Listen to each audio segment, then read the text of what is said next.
Hello, football fans, and welcome to another edition of Road to the Big Game, the series where we chronicle both teams' journey to the Super Bowl, and of course talking about the big game itself. The game, Super Bowl 20. The date, January 26, 1986. The Louisiana Superdome in New Orleans, Louisiana. Close to 74,000 fans in attendance to witness the Chicago Bears, with their insanely stacked defense and legendary running back, against the underdog New England Patriots, with a strong running game and a rock-solid defense, and a coach that finally gave the team focus. And they're no strangers to pulling off upsets and ready for another. The Bears are 10-point favorites. Neither team has won a Super Bowl in the 20-year history of the big game. So now, without further ado, we go to the backstory. The Boston Patriots were founded in 1960 as one of the first teams of the new AFL, the American Football League. The team owner was 45-year-old businessman Billy Sullivan.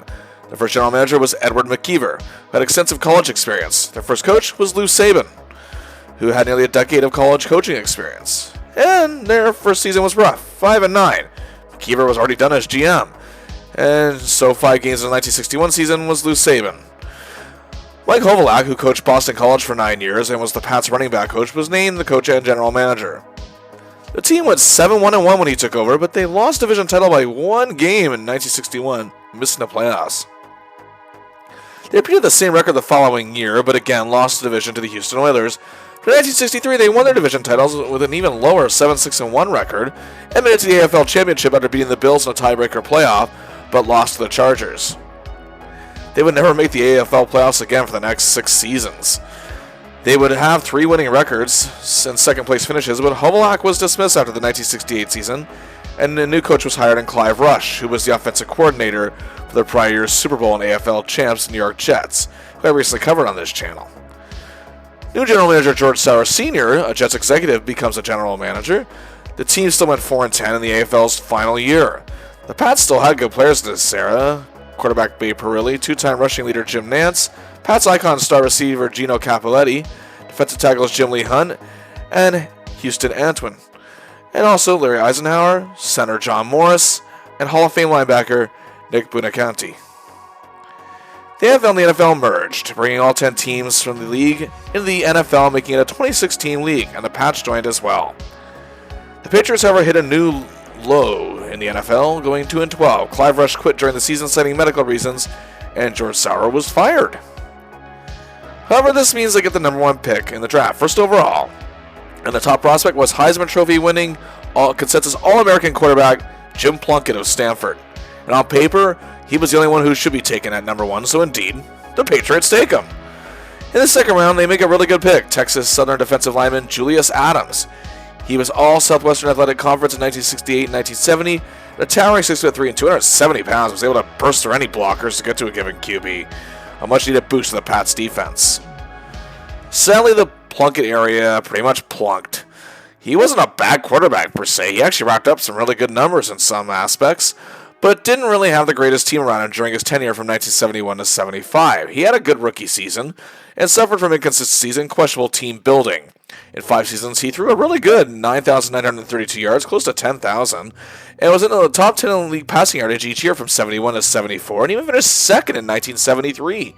He threw for 62 touchdowns and 87 interceptions, ouch, a below-average 48.5 completion percentage, and a 57.9 passer rating.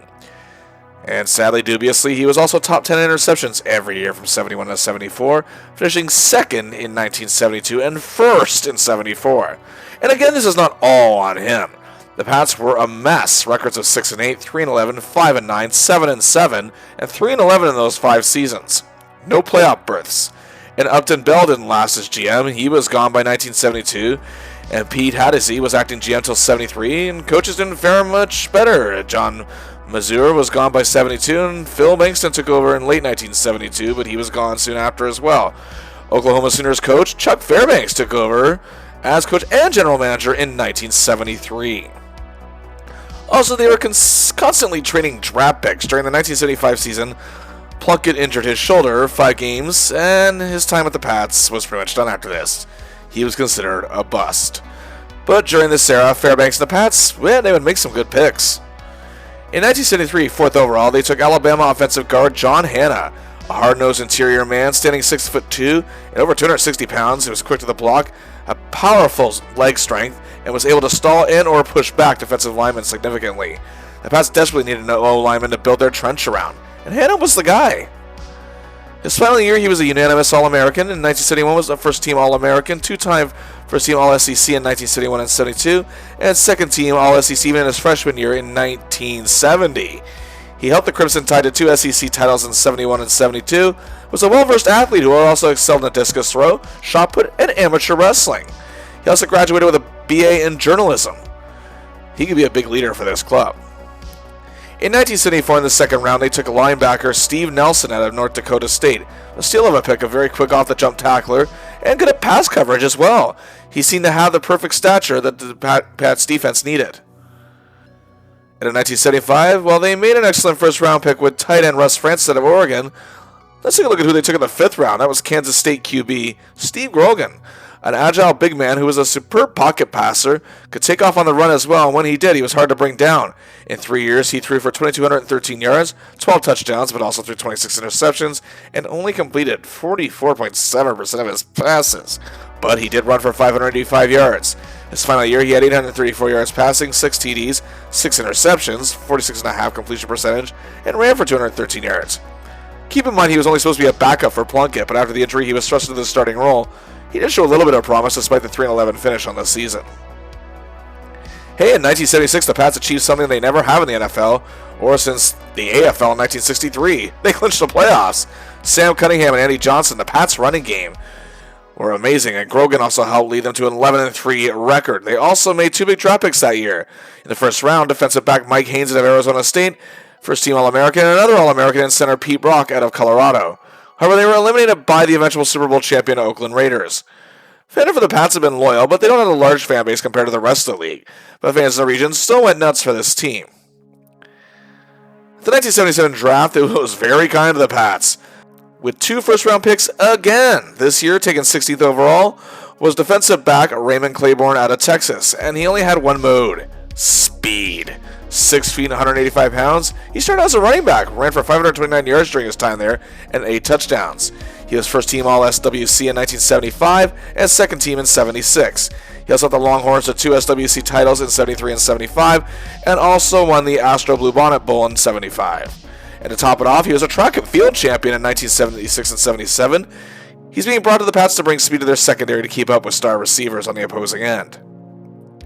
25th overall, they took Stanley Morgan out of Tennessee, a receiver. And again, the Pats clearly have speeds on their mind. Not only was he a receiver, he was a runner and a returner, and was a superbly built multi-purpose player. During his time with the Volunteers, he had 1,952 yards rushing, 1,075 yards receiving, 852 punt return yards, 763 kick return yards, and totaled 36 touchdowns. He was 2-time first All-SEC in 74 and 76 and second team in 75. In his 76 season, he had 388 yards rushing, 317 yards receiving, 193 punt return yards, and 136 kick return yards. The Pats will be using him as a receiver to have someone for Grogan to throw the long ball to. The Pats had a really good 9-5 season, but not enough to make the playoffs. Heartbreaking year. Despite having the 9th-ranked offense, and again it was mainly due to their running. Andy Johnson missed the year due to injury, but Sam Cunningham ran for 1,015 yards, 8th best in the league. Don Calhoun filled in nicely for Johnson with 727. Grogan was evolving in his game, and John Hanna helped the Pats give out the least amount of sacks in the NFL with 14. The Pats also had the 9th-ranked defense, and were great against the run thanks in large part to Adams, and either way, they hope to regroup after this setback. And the 1978 draft, in the 8th round, they take the Samoan bulldozer, Mosi Tatuvu, fullback out of USC. In 4 seasons, he ran for 1,185 yards and was tremendous in short yardage situations, but was also known for his kick coverage and work on special teams, and really had a hard-working ethic. In 1978, they finished 11-5-0 and win their first division title since joining the NFL, taking the AFC East. Their offense was ranked 4th with the number 1 run attack in the league. Cunningham, 768 yards. Horace Ivory was 693. Andy Johnson returned with 675 yards. And Steve Grogan had 539. Their defense had slipped 4 spots to 13, but was still great against the run. But they lost 31-14 at home in the playoffs to their old AFL rivals, the Houston Oilers. They still haven't won a playoff game in 15 years. Their first round pick that year was Bob Kreider, who would spend 6 seasons on the Pats' offensive line. This would also be the final year for Chuck Fairbanks as coach and general manager, however. His relationship with ownership had become badly strained and soured after the team screwed over receiver Darryl Stingley, who was tragically paralyzed during a preseason game. Fairbanks had done so much good for this club, but Sullivan's greed took control, and he had enough. In 1979, under new general manager Bucko Kilroy, who had vast experience as a pro scout and spent 8 seasons as director of player personnel for the Pats, and new head coach Ron Erhardt, who was the offensive coordinator for them, and developed that dominant running in the last few years, began the new regime. That year, they drafted Rick Sanford, a defensive back out of South Carolina, who would become a key part of the Pats' secondary over 6 seasons. They also drafted tough defensive tackle Bob Golick out of Notre Dame, an All-American. The Pats, however, after an 8-4 start, finished 9-7 and missed the playoffs, despite the fact that their offense was ranked 3rd and Grogan had his best year yet, leading the league in passing touchdowns with 28 and had a huge career high of 3,200 yards passing. And the Patriots, for the first time, had 2 1,000-yard receivers in Harold Jackson with 10-13 and Stanley Morgan with 1,002. But their running game had plummeted. Andy Johnson was hurt again, and his career sadly never recovered. And their defense slipped to 15th. The Pats were still seen as a team that can bounce back from this.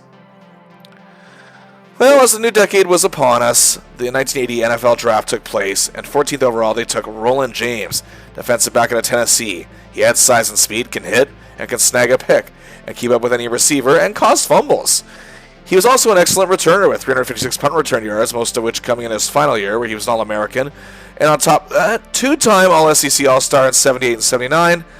In the second round, they took Southern California linebacker Larry McGrew, who would later become a starter, and in the third round, they took Texas defensive tackle Steve Mongo McMichael, but more on him later. And the Pats would start 6-1 and finish the 1980 season 10-6 and did not make the playoffs. And their offense was second best in the league, only behind the Dallas Cowboys. Grogan missed 4 games due to injury, but Stanley Morgan was tied for 9th in receiving with 991 yards. Russ Francis, tight end, added 664. Harold Jackson, 737. Well, the running game returned to form with Vegas Ferguson, their other first-round pick from 1980, who had over 800 yards, but sadly his career would not last long due to injuries. Don Calhoun had 787. Their defense fell further to 17th, but against the run, thanks in large part to Steve Nelson, who makes his first Pro Bowl, the Pats were superb against the running game. Also making his first Pro Bowl, 10-year veteran Julius Adams, and had 8.5 sacks. The Pats were now seen as a middle-of-the-road club, but great starts, but collapses at the end, consistently winning records, but no postseason. And the Super Bowl champions that year were the Oakland Raiders. Their quarterback and MVP of the game, Jim Plunkett. And they're about to suffer some losses here. 3-time Pro Bowl and 2-time second-team All-Pro tight end Russ Francis was promised a bonus and big shock Sullivan's cheap ass wouldn't pay. He retired from the game. He returned in 1982, however, and signed with the 49ers, where he'd win a Super Bowl a couple years later. He actually played well in that game to boot. He returned to the Patriots in 1987 and retired with them in 88. Hey, in the 1981 draft, Bucko, the GM, was busy. First round, 19th overall, the Pats took offensive tackle Brian Holloway out of Stanford. 6'7", over 280 pounds, a towering presence that could get nasty against any defensive rush end or outside linebacker. He'll add more depth to an already talented Pats offensive line. He was a first-team Pac-10 in his final year and a second-team Pac-10 in 79. Oh, but they weren't done yet. In the second round, they took running back Tony Collins out of East Carolina. He also had some great speed and had some weight to him, too. He was able to push through defensive linemen. He had an amazing 207 rushing yards in 4 seasons, including over 1,000 in his junior year, and overall had 26 touchdowns. He also had 1,939 kick return yards. In his senior year, he had 503 yards rushing, 990 kick return yards, almost 1,000, and 2 of them for touchdowns. The Pats' backfield keeps getting banged up, and he could finally be the asset they need. In the 4th round, they took a linebacker, Don Blockman, out of Tulsa, a towering 6'3", 235 pounds with quickness and great at covering the run, and was a 2-time second-team All-American in 1978 and 1980. And in the 6th round, the Pats took guard Ron Wooten out of North Carolina, 6'4", 274 pounds, second-team All-American and first-team All-ACC in 1980. Overlooked a great deal in this draft. Pats however got him, and he'll be beneficial. They also took tight end Lynn Dawson, who would become a starter, and they took him in the 8th round, and signed undrafted punter Rich Camarillo. Oh boy, but 1981 was a disaster. 2-14, tied for worst record in the league. Yikes. Grogan was hurt, but was playing like crap when he was healthy. Things didn't get any better with Matt Cavanaugh as their backup. The bright spot was Tony Collins, who had an incredible rookie year with 873 yards rushing. Stanley Morgan also had 1,029 yards receiving. The defense was ranked 22nd. The team was rattled with injuries and inconsistent play. Earhart was fired, of course, and more departures are inevitable. Don Calhoun had a rough 1981 with injuries and inconsistencies. He played one game for the Eagles in 82 before taking a year off and had a brief stint with the USFL's New Jersey Generals, but then retired. Receiver Harold Jackson, who was still productive at this point, was off to the Vikings. He played one game in 1982, had a stint as a backup in Seattle in 1983, but retiring at the end of the season. They lost defensive end Tony McGee, who also made the Pats' all-time 1970s team, who had over 80 unofficial sacks. He joined the Washington Redskins and won a Super Bowl his first year there in 1982, and then played in the other in 1983. He was a huge part of their pass rush in that era. He retired after the 1984 season. And then they would cut Bob Golick before the 1982 season, and he was picked up on waivers by the Browns, ended up being selected to 3 straight Pro Bowls from 85 to 87, was a 2-time second-team All-Pro 2 of those years, and then he would then spend 4 seasons as part of the Raiders before retiring in 92. The blame, however, this time does not completely fall on Sullivan, but his business dealings weren't exactly making things better. And the Pats indeed had the first overall pick in the 1982 draft, and they took defensive lineman Kenneth Sims out of Texas. 6'5", 271 pounds, a real bulldozer when it comes to rushing quarterbacks. A unanimous All-American in his senior year of 1981, consensus All-American the year before, first-team All-SWC in both his junior and senior year. And on paper, this was the right pick to make, as he's also United Press International's choice for Lineman of the Year on the collegiate circuit. Another pick they took in the first round was another defensive tackle, Lester Williams out of Miami, whose career didn't really pan out all that great. But the big story was who they took in the second round. And that was linebacker Andre Tippett out of Iowa. He had everything a pass rushing linebacker should have. Speed, strength, and a punishing tackler. 6'3", over 230 pounds, and he loved a hit. Iowa's defense in 1981 allowed just 129 points, which Tippett, of course, was a significant part of. He was first-team All-Big Ten and consensus All-American in 1981, and second-team All-Big Ten in 1980. He led the team to their first Big Ten division title, first winning season of Rose Bowl berth in 2 decades. It actually amazed quite a few people that Tippett actually fell into the second round. Some were thinking he'd be taken in the first. But many teams' losses is the Pats' gain on this one. Then they made a steal of a pick in the 5th round. Fred Marion out of Miami, a free safety, great at reading pass patterns and could snag a pass for a pick. He had 16 interceptions and had some speed as well, with 392 punt return yards. He's coming off a year with 6 picks and a consensus All-American, overall because many felt he had the height but not the tackling ability. The 1982 was the strike-shortened season, which was only 9 games. The Pats, with new coach Ron Meyer out of SMU, had a solid season, 5-4, and with the 1-8 playoff seat, 1-8 playoff seeding, which was for this year only, they made it into the 7th spot. Their offense slipped to a pretty bad 21st. Grogan played 6 games, but again missed 3 due to injuries, and their passing offense was actually ranked worst in the league. Their rushing offense, weirdly enough, was one of the best, only second to the Bills. Collins had 632 yards, which was 7th best, and Morgan's 584 yards receiving was 9th best. The team still had an excellent offensive line, as John Hanna made his 6th Pro Bowl, but they needed to give Morgan more support on the receiving core. Their defense saw huge improvement, jumping back up to 7th, and their secondary was led by the great Mike Haynes, who was a major reason for this. He had 4 picks in the year, his 6th Pro Bowl selection. However, they would lose to the Miami Dolphins in the opening round, and the Fish would go on to win the AFC Championship game and appear in the Super Bowl. Bucko Kilroy, however, would step down as GM as he went up to vice president of the team, and actually remained with the Patriots organization in some capacity until 2006. Patrick Sullivan, who has been with the Patriots organization since '77 and assisted Bucko since '79, was now promoted as general manager. But the Pats suffered a big departure. As despite him having issues in the past with their defense, Mike Haynes was the most consistent part of their defensive game. It was one of the best defensive backs in the NFL, period. He had 6 Pro Bowls with the Patriots and was a 6-time second-team All-Pro. They made a pretty one-sided deal with the Raiders, awarding them his contract. getting a first rounder in 1984 as part of the deal. Haynes, in his first year in LA, won a Super Bowl and had an interception in the big game. He made 3 more Pro Bowls from 84 to 86, was a 2-time first-team All-Pro in those years. He retired after the 1989 season, was named to the All-1980s Decade Team, the NFL's 75th anniversary team, the 100th anniversary team, and is a Hall of Famer. The 1983 NFL Draft was a game-changer in every sense of the word, the year of the quarterback, and the way it reshaped the league going forward. For many teams, it would change their trajectory, both good and bad. And the Pats were indeed eyeballing a quarterback, and there were plenty. Grogan's health had become a big concern. Top prospect in the draft was Stanford's John Elway, who made it clear he didn't want to play for the Colts, who had the first overall pick. Colts owner and resident douchebag Robert Irsay attempted to make an offer to the Patriots to trade the first-round pick for superstar offensive lineman John Hanna, but Colts general manager Ernie Accorsi was outraged by this and threatened to resign, as he didn't want to make a deal with a division rival. Understandable. So it didn't happen. The Pats had the 15th pick. By the time their pick came along, 5 future Hall of Famers already been taken, and 4 others who had excellent careers. But there were still a few excellent quarterbacks available. Ken O'Brien of UC Davis, Tony Eason of Illinois, and Dan Marino of Pittsburgh. The Patriots take Tony Eason. It took Eason a while to get going on the college level, as he played for the American Junior River College from 1970 to 79, but wasn't really on the radar.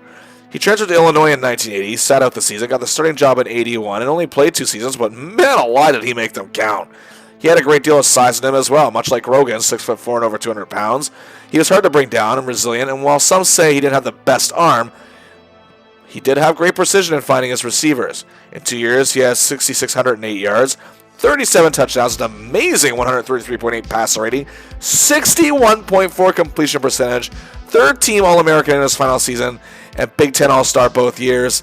And his graduating year, he had total 3,248 yards passing, 17 touchdowns, 61.8 completion percentage, and 128.2 passer rating. In the 3rd round, the Pats took receiver Steven Starring out of McNeese State and offensive tackle Steve Moore from Tennessee State. But they weren't done. In the 7th round, they took running back out of SMU, Craig James, sizable and fast back who could also block and power through defensive players, was highly overlooked. Here's why, because his teammate was another running back, a fellow by the name of Eric Dickerson. In 4 seasons, he had amassed a huge 3,742 yards rushing, 23 touchdowns, and added 650 yards receiving. And he was a punter for a couple of seasons, averaging a very good 43.6 yards per punt. He was a 3rd-team All-American in his senior year, and 1st-team All-SWC 3 years in a row from 1980 to 82. Even in his rookie year, he was SWC Newcomer of the Year. In his final year, his senior year, he had 938 yards rushing, 4 touchdowns, 208 yards receiving, and averaged 44.9 yards a punt. Then in the 8th round, the Pats took defensive back Ronnie Lippett out of Miami. But the Patriots in 1983 would miss the playoffs, an 8-8 record. There was no late season collapse this time, however. They just couldn't win more than 2 games in a row. Their offense was now one of the worst in the league at 24th. But again, that was due to their passing game. Grogan did okay enough, but again, Morgan seems to be his only reliable target. Easton in the 4 games he started looked pretty rough. Tony Collins had his first 1,000-yard rushing season, however, with 1,049. Mosey Tadabu was becoming a working-class hero among the New England region and was a monster fan favorite. He had a career best 578 yards rushing, but their defense was ranked 3rd. Rick Sanford had 7 interceptions. Raymond Claiborne made the Pro Bowl for the first time, but it was their rushing defense that reigned supreme again, as the underrated Steve Nelson was always on top of the backs. By 1984, the rival United States Football League had become a real thorn in the NFL's side. Not necessarily because they were doing better than them in terms of ratings or overall attendance and many other money-making aspects, but it was more in terms of drafting and scouting. Oh yes, the owners did have money, they just couldn't make it last. And yes, that's much like the WHA with the NHL. They use these huge money deals to lure players away to play in the rival league that won't even exist in the future. As game-changing as the 1983 draft was, the 1984 one was a very storied one, but not exactly for good reasons for the NFL. But in this draft, the Pats used the pick they got from the Raiders in the Haynes deal to trade up for the number 1 pick. And they took top prospect, wide receiver Irving Fryer out of Nebraska. Nearly 1,200 yards total receiving, he had lightning speed and quick hands and could find many ways to get open and elude top defensive backs. He's only the second receiver in NFL history to be taken first overall in the draft. He had 11 touchdowns, added 615 yards rushing, as he could work the backfield, 708 punt return yards, kind of like Morgan was in college, it seemed. He was a unanimous All-American in 1983, first team All-Big 8 the same year, and second team the year prior. In his final year, he had 780 yards receiving, 8 touchdowns, and 318 yards rushing, and added 113 in punt returns. Again, a three-dimensional offensive powerhouse that may finally be able to give Morgan some support on the receiving core. The Pats also needed a new kicker, and they acquired the barefoot kicker, Tony Franklin. He was a rare breed, to say the least. He actually did kick barefoot. He has spent all 5 seasons of his career so far at the Philadelphia Eagles, has totaled a pretty good 412 kicking points, but his 62.5 field goal percentage is, yeah. He did play in Super Bowl 15, but the Pats need a kicker, and he's available. But 1984 was another letdown. His problems internally were actually starting to hit the team as well. Head coach Ron Meyer was not liked, or for that matter, even really respected by his players, as his public criticism of them were drawing their ire, and Meyer was dismissed halfway through the season. Taking over was Hall of Fame receiver and the well-respected legend, Raymond Berry. And even star running back Tony Collins said that Berry earned more respect in one day than Meyer did in 3 years. Ouch. But it's a similar story. The Pats are 8-4, looking good, and they finish 9-7, missed the playoffs. Their offense, however, makes a drastic improvement, jumping up to 10th. Tony Eason had an excellent breakout year as Grogan's injuries took a toll. Eason threw for over 3,000 yards. His 23 touchdowns were 7th best in the league, and he threw just 8 interceptions. But their running game was king. 3 runners over 500-plus yards. Craig James with 790. Muzzy Tatapu with 553, and Collins with 550. The defense, however, slipped down again, this time to number 18. But what a year for Andre Tippett, second in the league with 18.5 sacks. Just 3.5 back of Jetstar and league leader Mark Gastineau.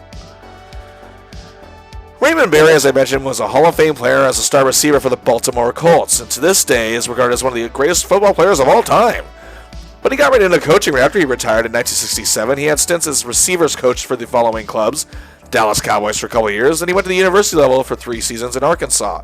Then he spent 3 seasons with the Detroit Lions, and 2 with the Browns. And then 4 seasons with the Patriots. From 1978 to 81 was a big help in the development of Stanley Morgan. He had left football to focus on his real estate career, but returned once Meyer was fired. He'll coach the team for the upcoming 1985 season. But this Pats team was, as people would say today, mid. Talent was there for sure. Guys like Andre Tippett, John Hanna, and Stanley Morgan. But injuries and premature endings to some careers hurt them greatly over the years, so the questionable ownership and management moves. Again, Billy Sullivan let so many great players go without much of a fight. Also, inconsistent play and unable to stay steady. They hurt them a great deal. On both sides of the ball, seeing the rankings would just be all over the place. In the last 10 years, 10 seasons I should say, they missed the playoffs 7 times. They haven't won 1 playoff game since they were in the AFL back in 1963. The odd thing is, out of those 7 times they missed the playoffs, 5 of those times they had 500 or above records. Late season collapses were very common. Well, that's in the last 10 seasons, 4 different head coaches and 3 general managers. This team in the NFL is barely a blip on the radar screen. At least awful teams still get attention, even if it is for the wrong reasons. The Chicago Bears history dates back to the birth of the NFL. In 1920, the NFL was known as the APFA. There was a man who had a vision for the team, and that was 25-year-old George Halas. He co-founded, owned, managed, played for, and coached the Decatur Staleys, who in 1921 became the Chicago Staleys and became the AFPA champions. However, in 1922, they adopted the Chicago Bears name, and it's stuck ever since. The same year, the AFPA changed their name to the NFL. They won more championships. 1921, of course, 32, 33, 1940, 41, 43, and 46. They were football royalty, icons, legends, Hall of Famers, the amazing Bronco Nagurski, QB Sid Luckman, Clyde Bulldog Turner, Danny Fortman, Bill Hewitt, Jumbo Joe, and Red Grange. Halas was there through it all, coaching the whole time other than the time he served in World War II. The Bears packed Wrigley Field quite often. And despite, for the most part, having a winning record, they went through a bit of a slump in some years. Hollis took a couple of years away from coaching, but returned in 1958.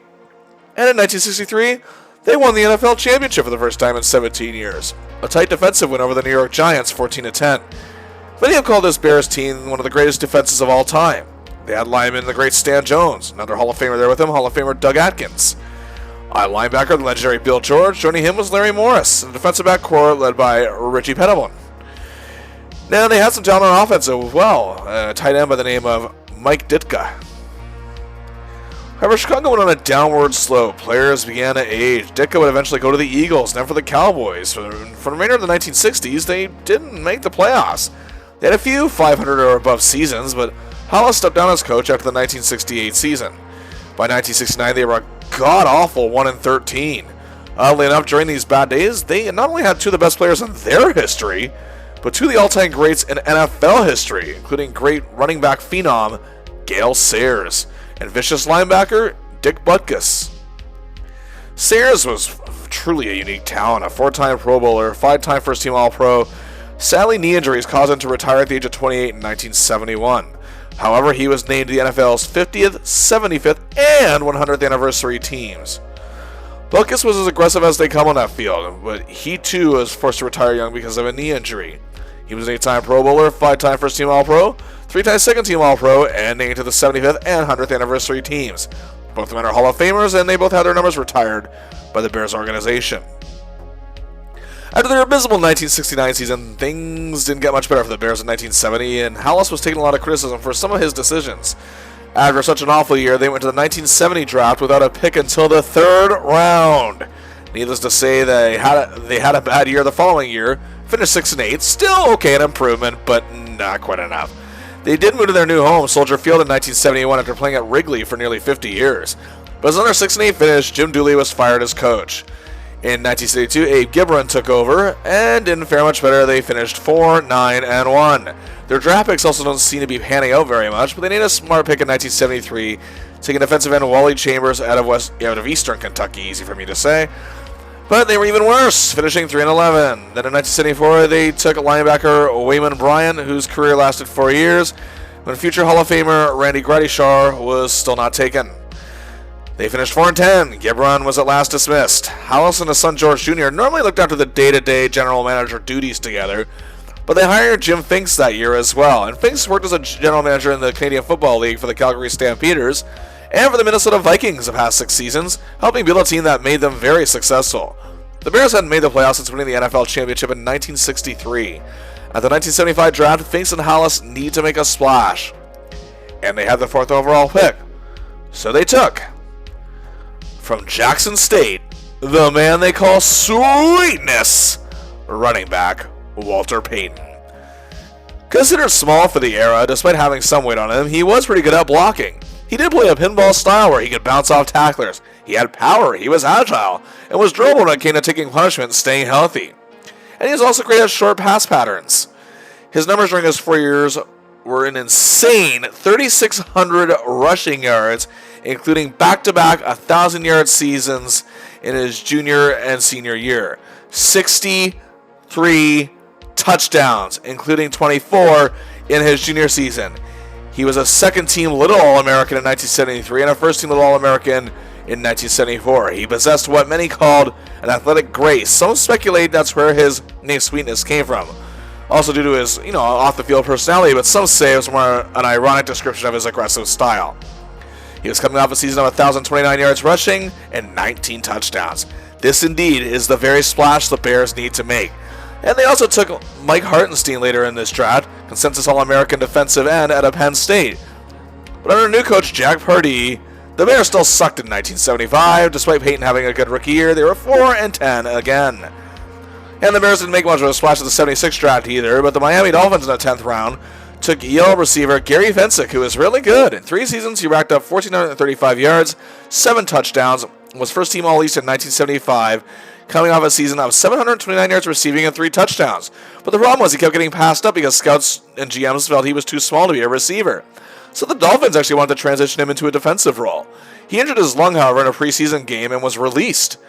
Thing is, though, he was a Chicago native and moved back to the city to start a banking career, until the Bears made a phone call and offered him a job. He became their safety. The Bears improved to 7-7, but still had a 13-season playoff drought going on. But Peyton had a huge year, running for 1,390 yards. In 1977, the Bears broke their playoff drought and had a great year, 9-5 record, and Walter Payton, wow, led the league in rushing with 1,852 yards. The closest to him was 479 back of him. He was the NFL's MVP, the first Bears player to ever win the award. He was also Offensive Player of the Year, First Team All-Pro, Pro Bowl selection, and on top of that, Pro Bowl MVP. The crowds at Soldier Field had started to dwindle somewhat over the years, but Peyton was bringing them back. The offense was ranked 13th, and the Bears still had a weak passing game. Had an excellent receiver in James Scott, who had 809 yards for third best. The Bears' defense wasn't all that stellar this year, though, ranked at 19th. Despite their playoff berth, however, they were crushed in the postseason by the eventual Super Bowl champions, the Dallas Cowboys, 37-7. The Bears hired a new defensive coordinator, however, for the 1978 season. His name, Buddy Ryan, who specialized in coaching defensive lines. He coached the Bills' defensive line for 5 seasons from 1961 to 65. After spending a year each in Vanderbilt and Pacific on the college circuit, he returned to the pros, the New York Jets in 1968, and coached their defensive line until 1975, as he was key in coaching the Jets' defensive line in the Super Bowl win in Super Bowl III. I've covered them on this channel, and hey, he's got himself a nice little ring. He took a job with the Vikings in charge of the infamous Purple People Eaters defensive line. He was there for 2 seasons. They appeared in the Super Bowl, Super Bowl 11. After one more season, he took this job with the Bears, that feeling he could run a whole defense. And Purple People Eater 9-time Pro Bowler Alan Page would join the Bears near mid-season. Well, 1978 was rough. Jack Pardee actually left as coach and took a job with the Redskins. New coach Neil Armstrong, who was an assistant for Bud Grant in Minnesota for 8 seasons, also came over and took the job as well. The Bears finished 7-9, and the Bears didn't even have a draft pick till the 3rd round. Peyton was still a bright spot, 1,395 yards rushing, second best in the league, just 55 yards shy of Houston phenom Earl Campbell. The Bears' defense, however, made a drastic improvement to 9th, as they had a really good red zone defensive system, but their offense slipped to 20th. But Hallison thinks they made the right pick of the 1979 draft. A trade with Tampa gave them the 4th overall pick, and they took defensive tackle Dan Hampton from Arkansas. A monster at 6'5", over 260 pounds, but for his size, he was very quick, had amazing reflexes, and could burst through any given offensive line, it seemed. He could change direction fast, whether sacking a quarterback or tackling a running back, you were gonna feel it. He was a first-team All-American, first-team All-SWC, and SWC Defensive Player of the Year, all in 1978, and was a second-team All-Star in 77. He's the kick in the pants the Bears' defensive line needs. And hey, 1979 was a tremendous year for the Bears. They finished 10-6. Peyton was brilliant. 1,610 yards rushing, second best in the league, and was pretty much the only highlight on a weak Bears offense that still had a sound passing game. The Bears had the 3rd best defense in the league and got recognition for it, as they had excellent pass rushers in Alan Page and Jim Osborne. Page, of course, legend with the Vikings, still producing here. Osborne was a popular fan favorite. Gary Fensick had developed into a tremendous defensive back with 6 picks. The Bears, however, lost the wildcard round 27-17 against the Eagles. Hopefully the Bears can build on this success and as the new decade of the 1980s approaches. At the 1980 draft, at 19 overall, the Bears take linebacker out of Louisville, Otis Wilson. He was a tremendous leader and team captain of Louisville from 77 to 79 and made sure to hit as hard as he could to send a message. Meaner than a junkyard dog, but he had a great work ethic on top of that and led with heart. During his time in college, he had 484 tackles and was a second-team All-American. The Bears were looking to add strength to their linebacking core, and Wilson can certainly bring it, but the Bears weren't quite done. In the 2nd round, they took running back Matt Suey out of Penn State. Excellent power runner, he had tremendous blocking abilities, and the Bears were looking at him as a blocking back for Peyton and to use in short yardage situations. In 4 years, he had 2,818 yards, rushing for 26 touchdowns, and was a first-team All-East in both 78 and 79. He's coming off a 929-yard rushing season with 6 touchdowns. But the Bears' 1980 season was yet another setback, finishing 7-9. The Bears' passing game was a joke at this point. Their QB core of Vince Evans, Mike Phipps, and Bob Avellini. Well, you've heard how the Bears could be called the monsters of the Midway? Well, these were the goobers of the Midway. Walter Payton, 1,460 yards, really can't ask for much more than this guy. He's the only reason the offense was even ranked 17th. Defense, however, again was ranked in the top 5 at number 4. Gary Fensick had a great year and was named to the Pro Bowl for the first time. Dan Hampton had 11.5 sacks, which was tied for 10th. Page had 9.5. In the 1981 draft, the Bears knew they needed to build their offensive line a little more. So they took offensive tackle out of USC, Keith Van Horn. 6'6", 281 pounds. Russians barely stand a chance against him. In his sophomore year, he helped the Trojans to a national championship. His junior year, he was first team All-Pac-10. His final year as a senior repeated that feat. It was a consensus All-American. But they're still not done. In the second round, they took a linebacker out of Baylor, Mike Singletary.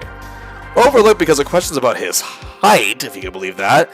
But many teams missed out. He had pure intensity behind every tackle, all 662 he committed during his 4 seasons. He was a leader by example. Again, played with heart. He was able to read running patterns and always played to win and nothing less. He was first team All-SWC selection 3 years in a row, from 1978 to 80. A consensus All-American in 79, a unanimous All-American in 1980, SWC Player of the Year in 1979 and 1980, and before it became an award just for quarterbacks, he was the recipient of the Davey O'Brien Memorial Award, given to the most outstanding player in the SWC. And he was still available in the second round. This man can motivate an entire team, let alone a defense. Also, someone who was overlooked in the draft, who the Bears signed, was offensive lineman center Jay Hilgenberg out of Iowa. Some felt he wasn't big enough to be on the offensive line, but the Bears are taking a chance on the Hawkeye star, who was first team All-Big Ten in 1979 and second team in 1980. Quick off the snap into the block, but if only the Bears had a quarterback! And to add more blocking to their team, however, they obtained little-used tight end Emery Moorhead from the Broncos, who spent a few years warming the bench with the Giants, and undrafted defensive back Leslie Frazier, who was passed over due to injuries and skipping his senior year at Alcorn State. But there was going to be one more addition to the defense. And that man was cut by the Patriots after he had only saw little action in 6 games in 1980. Steve Mongo McMichael, who was drafted by the Pats, 3rd round, 73rd overall, defensive tackle out of Texas, who was offered in the neighborhood of 75 different college scholarships. He was a unanimous All-American in 1979, 2-time first team All-SWC in 78 and 79, and a second-team selection in 77. He was the defensive MVP of the Hula Bowl in 79. Intense, aggressive, a nightmare for every quarterback. The Pats felt he just wasn't good enough. As in 6 games as a backup, he had around 5 tackles. The Bears, however, feel he has a future. But speaking of the Bears and their future, it still looked bleak after the 1981 season. They finished 6-10. The Bears' offense was second worst in the league. Walter Payton still had a great year, but again, his production slipped, sadly. This is what happens when your offense relies on one guy. Their defense even slipped to 14th, middle of the league. Gary Fensick made a Pro Bowl again for the second time. Dan Hampton and Alan Page each recorded 9 sacks. The future Hall of Famer Page would retire at the end of the season. Be that as it may, the development of this defense was coming along, and Buddy Ryan was to thank, but Coach Neil Armstrong was finished. So that meant they need someone else for the job. So they hire Mike Ditka, the former Chicago Bear, who was a huge part of their last championship in 1963, gets the job. Since retiring from the professional game after the 1972 season, he was hired to be an assistant coach and work with special teams, working side by side one of the greatest coaches of all time, Tom Landry and the Dallas Cowboys. Ditka got himself a Super Bowl ring as a coach for Super Bowl 12, to go along with the one he won as a player in Super Bowl 6 and his NFL championship with the Bears. The Cowboys missed the playoffs just once in 8 seasons during Ditka's time there. They never had a losing season once. When he was a part of the staff, he was a motivator. He was hard-nosed, no nonsense. He held players accountable, especially for mental mistakes. Yeah, he was tough, but he also had a knack for encouragement, making sure that every player knew how great they can be and not settle for limitations no matter what their role is on the team. He's just what the Bears need. But also what the Bears need is a quarterback. And hey, they take one at the 1982 draft. Brigham Young QB Jim McMahon, 5th overall in the first round. A superb throwing arm with a beautiful spiral, a rollout passer who could change plays on the fly, a motivator, an expert defensive reader, and he could also run when he needed to as well. This is the man the Bears offense needs to build around. He is a great choice. Look at these numbers. 4 years at Brigham Young. 9,536 yards passing. 84 touchdowns, just 34 interceptions compared to that. A 61.6 completion percentage and a 156.9 passer rating. A unanimous All-American in his senior year, a first-team All-American the year prior, and what a year his senior year was. He won the Davey O'Brien Award as the NCAA's top quarterback and the Sammy Baugh Trophy as the top collegiate passer. In his final year, he threw for 3,555 yards, 30 touchdowns, just 7 interceptions, a monster 64.3 completion percentage, and not to mention back-to-back Holiday Bowl wins in 1980 and 81. The 1982 season for the Bears, the strike-shortened 9-game season, saw them finish 3-6. Their offense was ranked 22nd, but McMahon showed promise, starting in 7 and 9 games. And his 79.9 passer rating was actually 8th best in the league. Walter Payton, still a beast, 596 yards on the ground. The defense was still evolving and ranked 13th as Dan Hampton's 9 sacks was 3rd best in the league and garnered a Pro Bowl selection. Now, of course, during my Patriots section of this video, I mentioned how the 1983 NFL Draft was indeed a game changer for the NFL, and yes, it's right to only talk about Elway and Marino a lot, and some other Hall of Famers taken in the first round, but that was the big story going in. But the big story coming out of it years down the road was how it changed everything for the Chicago Bears. Jim Finks was pretty much on his way out as general manager as he didn't see eye to eye much with Mike Ditka as coach. He was going to leave them, however, in pretty damn good shape. They had 2 first-round picks, and they were looking to strengthen their offensive line. First, with the 6th overall pick, they took Pittsburgh's Jim Covert, who was affectionately known as Jimbo Covert, a man who was key in the rise of the Pittsburgh football program at 6'4", 271 pounds. This offensive tackle can stop any rush or outside linebacker in a blitz in their tracks. After all, he did a lot of this for Pittsburgh star quarterback Dan Marino. He was a key part of their Sugar Bowl win in 1981 and was first-team All-East in both 81 and 82. It became a consensus All-American in 82 and is the right guy to allow Jim McMahon to excel. This is a huge move for the Bears, and he's the type of guy Coach Ditka can really mold into one of the best in his position. But the Bears had another pick at 18th overall, and they wanted to give McMahon a speedy receiver to work with. And of course, they go with Tennessee wide receiver Willie Gault. The man had the need for speed and excelled with it so much so, he was actually supposed to participate for the American track and field team at the 1980 Olympics in Moscow, but due to the U.S. boycott due to Russia's invasion of Afghanistan, he didn't get the chance. He did, however, win a gold as part of the 4x100 relay team at the 1983 World Championships in Helsinki and a bronze in 110-meter hurdles. But as for his football career in Tennessee, he racked up 1,482 receiving yards, including 668 in his senior year. And in that year, he was a first-team All-American and first-team All-SEC. A year before that, he won the Garden State Bowl in 1981. During his time with the team, he also averaged 16.7 yards a catch. Remarkable. But the Bears were far from done. Yes, it's time to strengthen their secondary. They take Arizona State corner Mike Richardson. He had the speed to keep up with fast wideouts and was great at breaking up patterns and causing incompletions on the opposing ends. In 4 years, he garnered 18 interceptions, a 2-time consensus All-American in 81 and 82, 2-time first-team All-Pac-10 in those years as well, and even in his sophomore year was a second-team All-Pac-10 in 1980, and he led Arizona State to the Fiesta Bowl victory in 1982. In the 3rd round, the Bears then took safety Dave Durson out of Notre Dame.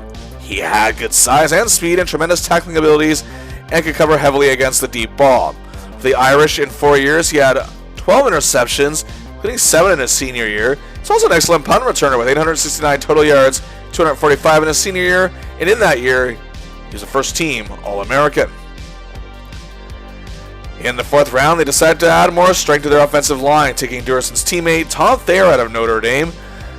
A guard, 6'4", 260 pounds, definitely an addition the Bears could use, but he opts out to play for the Chicago Blitz of the USFL, but will join the team come 1985. And all the way down in round 8, the Bears perhaps made the biggest steal of this entire draft.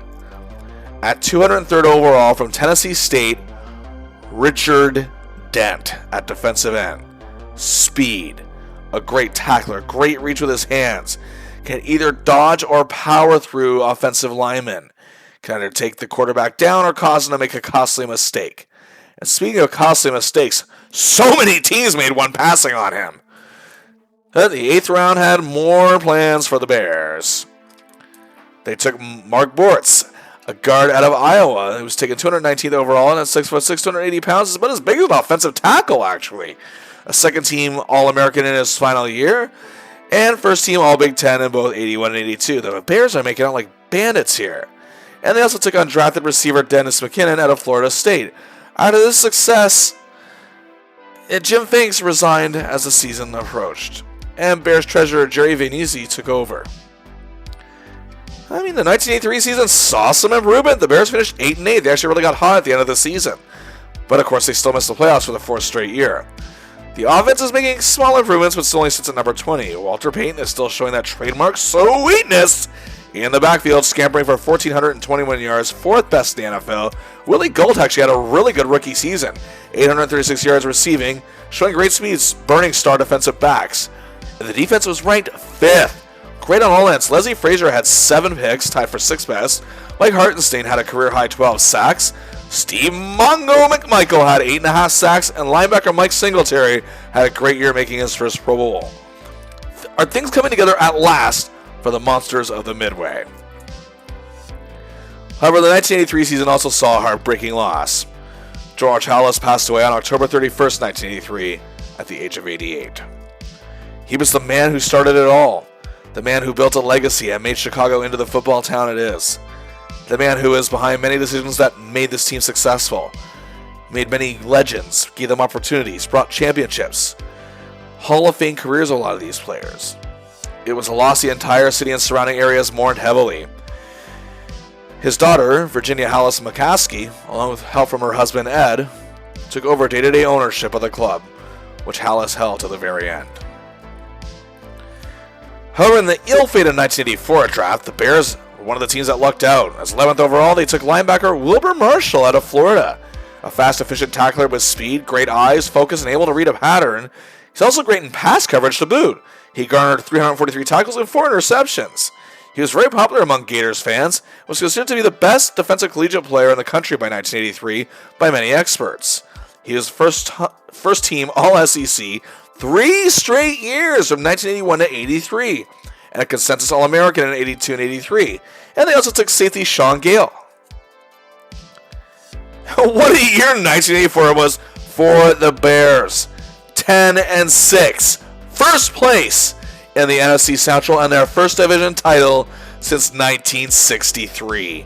The Bears defense inched up near the middle of the rankings up to 16th. Peyton had one of his best seasons ever with 1,684 yards rushing, second best in the league, 31 years old and not slowing down. Jim McMahon sadly, however, had injury issues and inconsistencies. The Bears' passing game still needs to grow. But the defense, the defense, third best in the league. Richard Dent, 17.5 sacks, third best. Dan Hampton, 11.5. Steve McMichael, 10. And they were number 1 against the rush. Mike Singletary leading the way in that attack. This Bears defense is truly something special. Buddy Ryan is helping it all come together. The Bears made the playoffs and won their first playoff game since 1963, beating the Washington Redskins in a very thrilling battle 23-19. They made the NFC Championship, but were dominated by the eventual Super Bowl champions, San Francisco 49ers. Now, obviously, I have to mention Buddy Ryan's 4-6 defense system. This was all coming together near perfection. It was designed to confuse and put extra pressure on the opposing offense, especially the quarterback. It dramatically shifted the defensive line to the weak side, with both guards and center covered by the left defensive end and both tackles, making it extra hard for offensive lines to block them on assignments. Meanwhile, the other defensive end would be lined up one-on-one with the opposing tackle and have momentum in the pass rush. Also, both outside linebackers play on the strong side. Linebackers line up close behind the lineman, a few yards away from the line of scrimmage.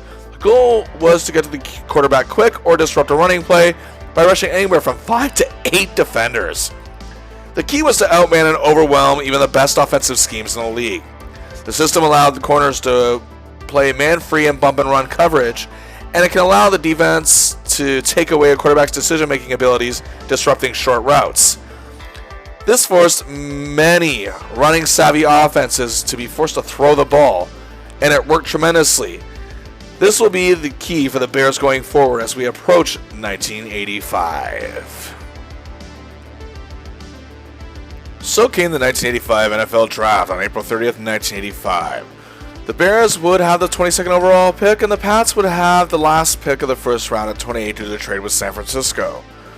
The Bears took defensive end William the Refrigerator Perry out of Clemson.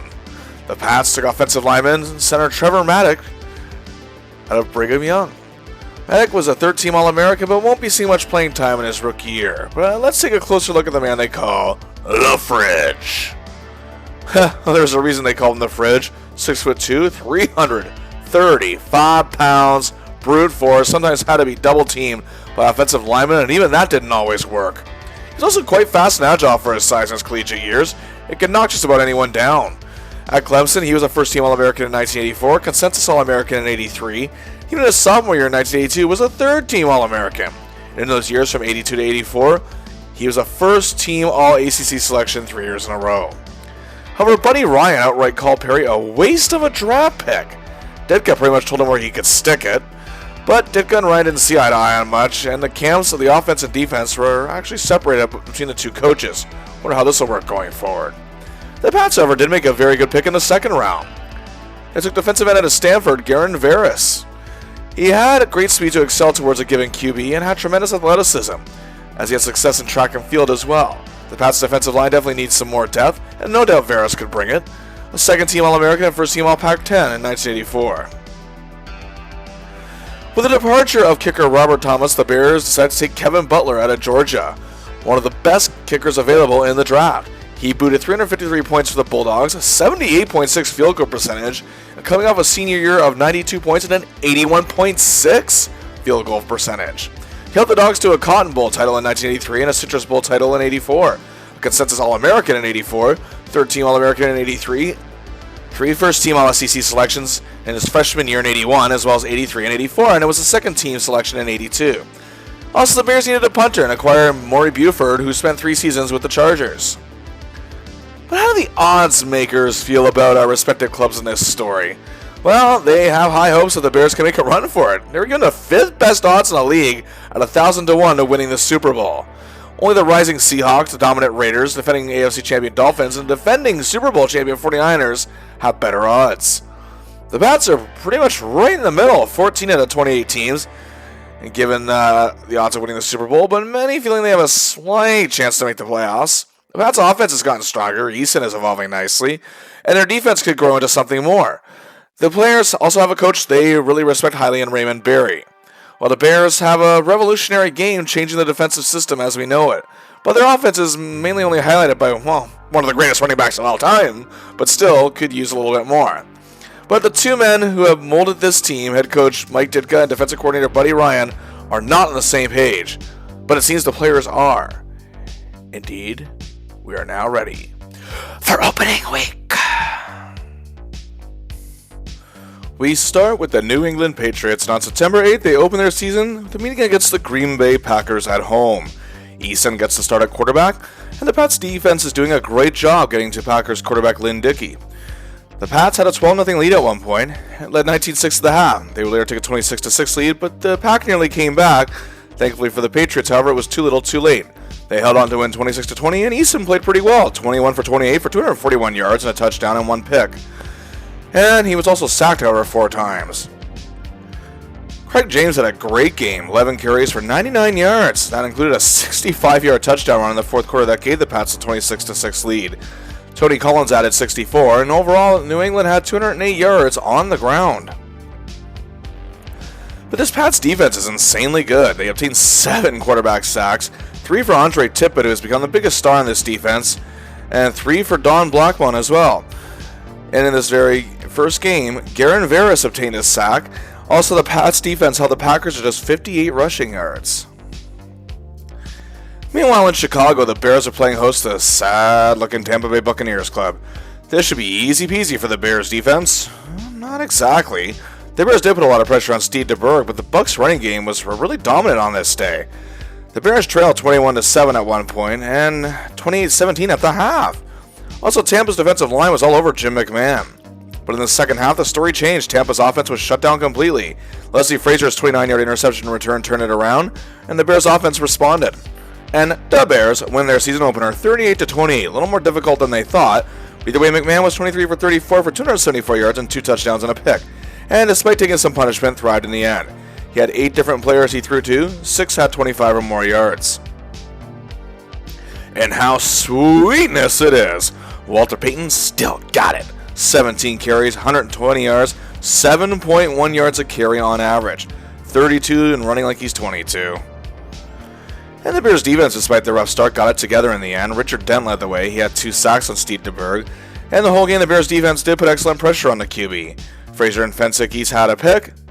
And as for week 2, well, look at that. These two will face off against each other in the Windy City. The Pats can't move the ball, however, to save their life to start this game, as the 46 system is causing Easton to make several mistakes. The Pats defense, however, is playing decently, but the Bears strike on a Dennis McKinnon 32-yard TD pass from McMahon to make it 7-0 after one quarter, and Butler's field goal made it 10-0 Bears at the half. The Bears sack Easton 6 times, and the Pats do get to McMahon 3 times. The Bears led 20-0 in the fourth, but the Pats got on the board due to Craig James fooling the defense on a 90-yard pass and run play. But the Bears take it 20-7, holding the Pats to just 10 first down. The quarterback story here is McMahon played the smarter game. He was 13-21 for 232 yards, a touchdown and a pick each. Easton was brutal, 15 for 35, 20 incompletions, 234 yards, 1 touchdown and 3 interceptions. Ay, ay, ay.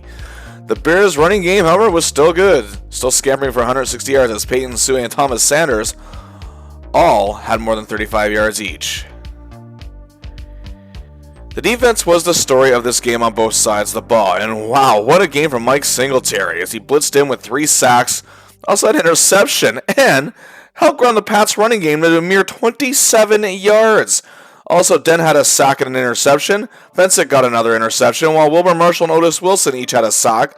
And on the Pats side, Fred Marion, a very underrated safety in the NFL, had an interception, while backup defensive lineman Toby Williams recorded the only 2 sacks he would have of the year. Blackmon notched another. So the Bears have momentum after 2 wins, and the Pats are 1-1. But how will the latter respond to this loss? Well, for the Patriots, it was a tight 17-14 win over their division rivals, a bad Buffalo Bills team. It was a defensive game mainly, as Easton went to the ground game. Smart move as Craig James had 18 carries for 69 yards. The Pats in total would have 122 yards rushing in a primarily defensive outing, of course. But as in the defense, speaking of which, Raymond Claiborne, veteran defensive back for the Pats, had a great game, snagged an interception.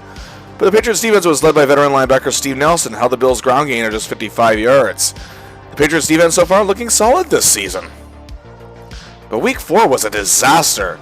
35-20 loss to the powerful Raiders. Easton threw 23 incompletions, including 3 interceptions. Tony Collins, however, was a weapon on the offense with 112 yards of offense, 43 on the ground, plus 4 catches for 69 yards, averaging 17 quarter yards a catch. Irving Fryer had 3 receptions for 55 yards, including a 40-yard touchdown. The Pats just couldn't shut down Marcus Allen in the Raiders' ground game. Should be noted that the Pats' offensive line, however, has not tightened up quite yet. Then it was a hard loss against an improving Cleveland Browns team, 24-20. The game was a seesaw battle, as the Pats did lead 20-17 in the fourth quarter. Easton played much better here, 20 of 38, for 304 yards and a touchdown and a pick, while Stanley Morgan, who has faced some criticism for his play early in the season, had 6 catches for 140 yards, including a 32-yard touchdown, averaging 23.3 yards a catch. It wasn't the best day for the Pats defense as the Browns had 447 yards of offense against them, but the secondary shined bright as Marion and Claiborne each had an interception. But the Pats fell to 2-3, and their offense was so-so, but it was very inconsistent. Their defense, however, is their highlight, and their offensive line outside of Hannah wasn't really delivering too much on assignments. And in a division with the powerful Dolphins and a rising Jets club, this does not bode well. But let's check in on the Bears, who we last left off had beaten the Pats to go up 2-0. In Week 3, Chicago went into Minnesota to face their rivals on the road, the Vikings. They had a really good passing game, but a mediocre defense, and the Bears come out with a 33-24 win, as McMahon and Fuller split pivot duties and threw for a combined 360 yards. The receivers were on point in this one. Speedy Willie Gault had 6 catches for 146 yards, including a huge 70-yard touchdown that got the Bears in the game, cutting the deficit to 17-16 in the third quarter. Dennis McKinnon had 4 catches for 133 yards and 2 touchdowns, the first one from 25 yards out. That made it 23-17, and then 43 yards out to make it 30-17 after 3 quarters. Both pivotal in the Bears taking control. But oh yes, the defense. Despite Minnesota's passing game being superb, their ground game weakness was heavily exposed here. As Singletary again was leading an attack against the opposing running game, as the Vikes only had 34 yards on the ground. And Mungo! Steve McMichael was tremendous. He had 2 sacks on the day. The Bears moved to 3-0. Then it was a 45-10 throttling back home with the normally powerful Washington Redskins, who were off to a bad start this season. Now, you'd think with a score like that it was an offensive explosion, but again, it was the Bears' defense, burying the Skins deep constantly, helping them get great field position. Special teams was also key in this one, as Willie Gault had a 99-yard kickoff return touchdown to boot. Mike Richardson had a 90-yard interception return that set up a touchdown. And the 4-6 was all over Joe Theismann, a sack each for Dent, Mungo, as well as Wilbur Marshall, and backup Tyrone Keys.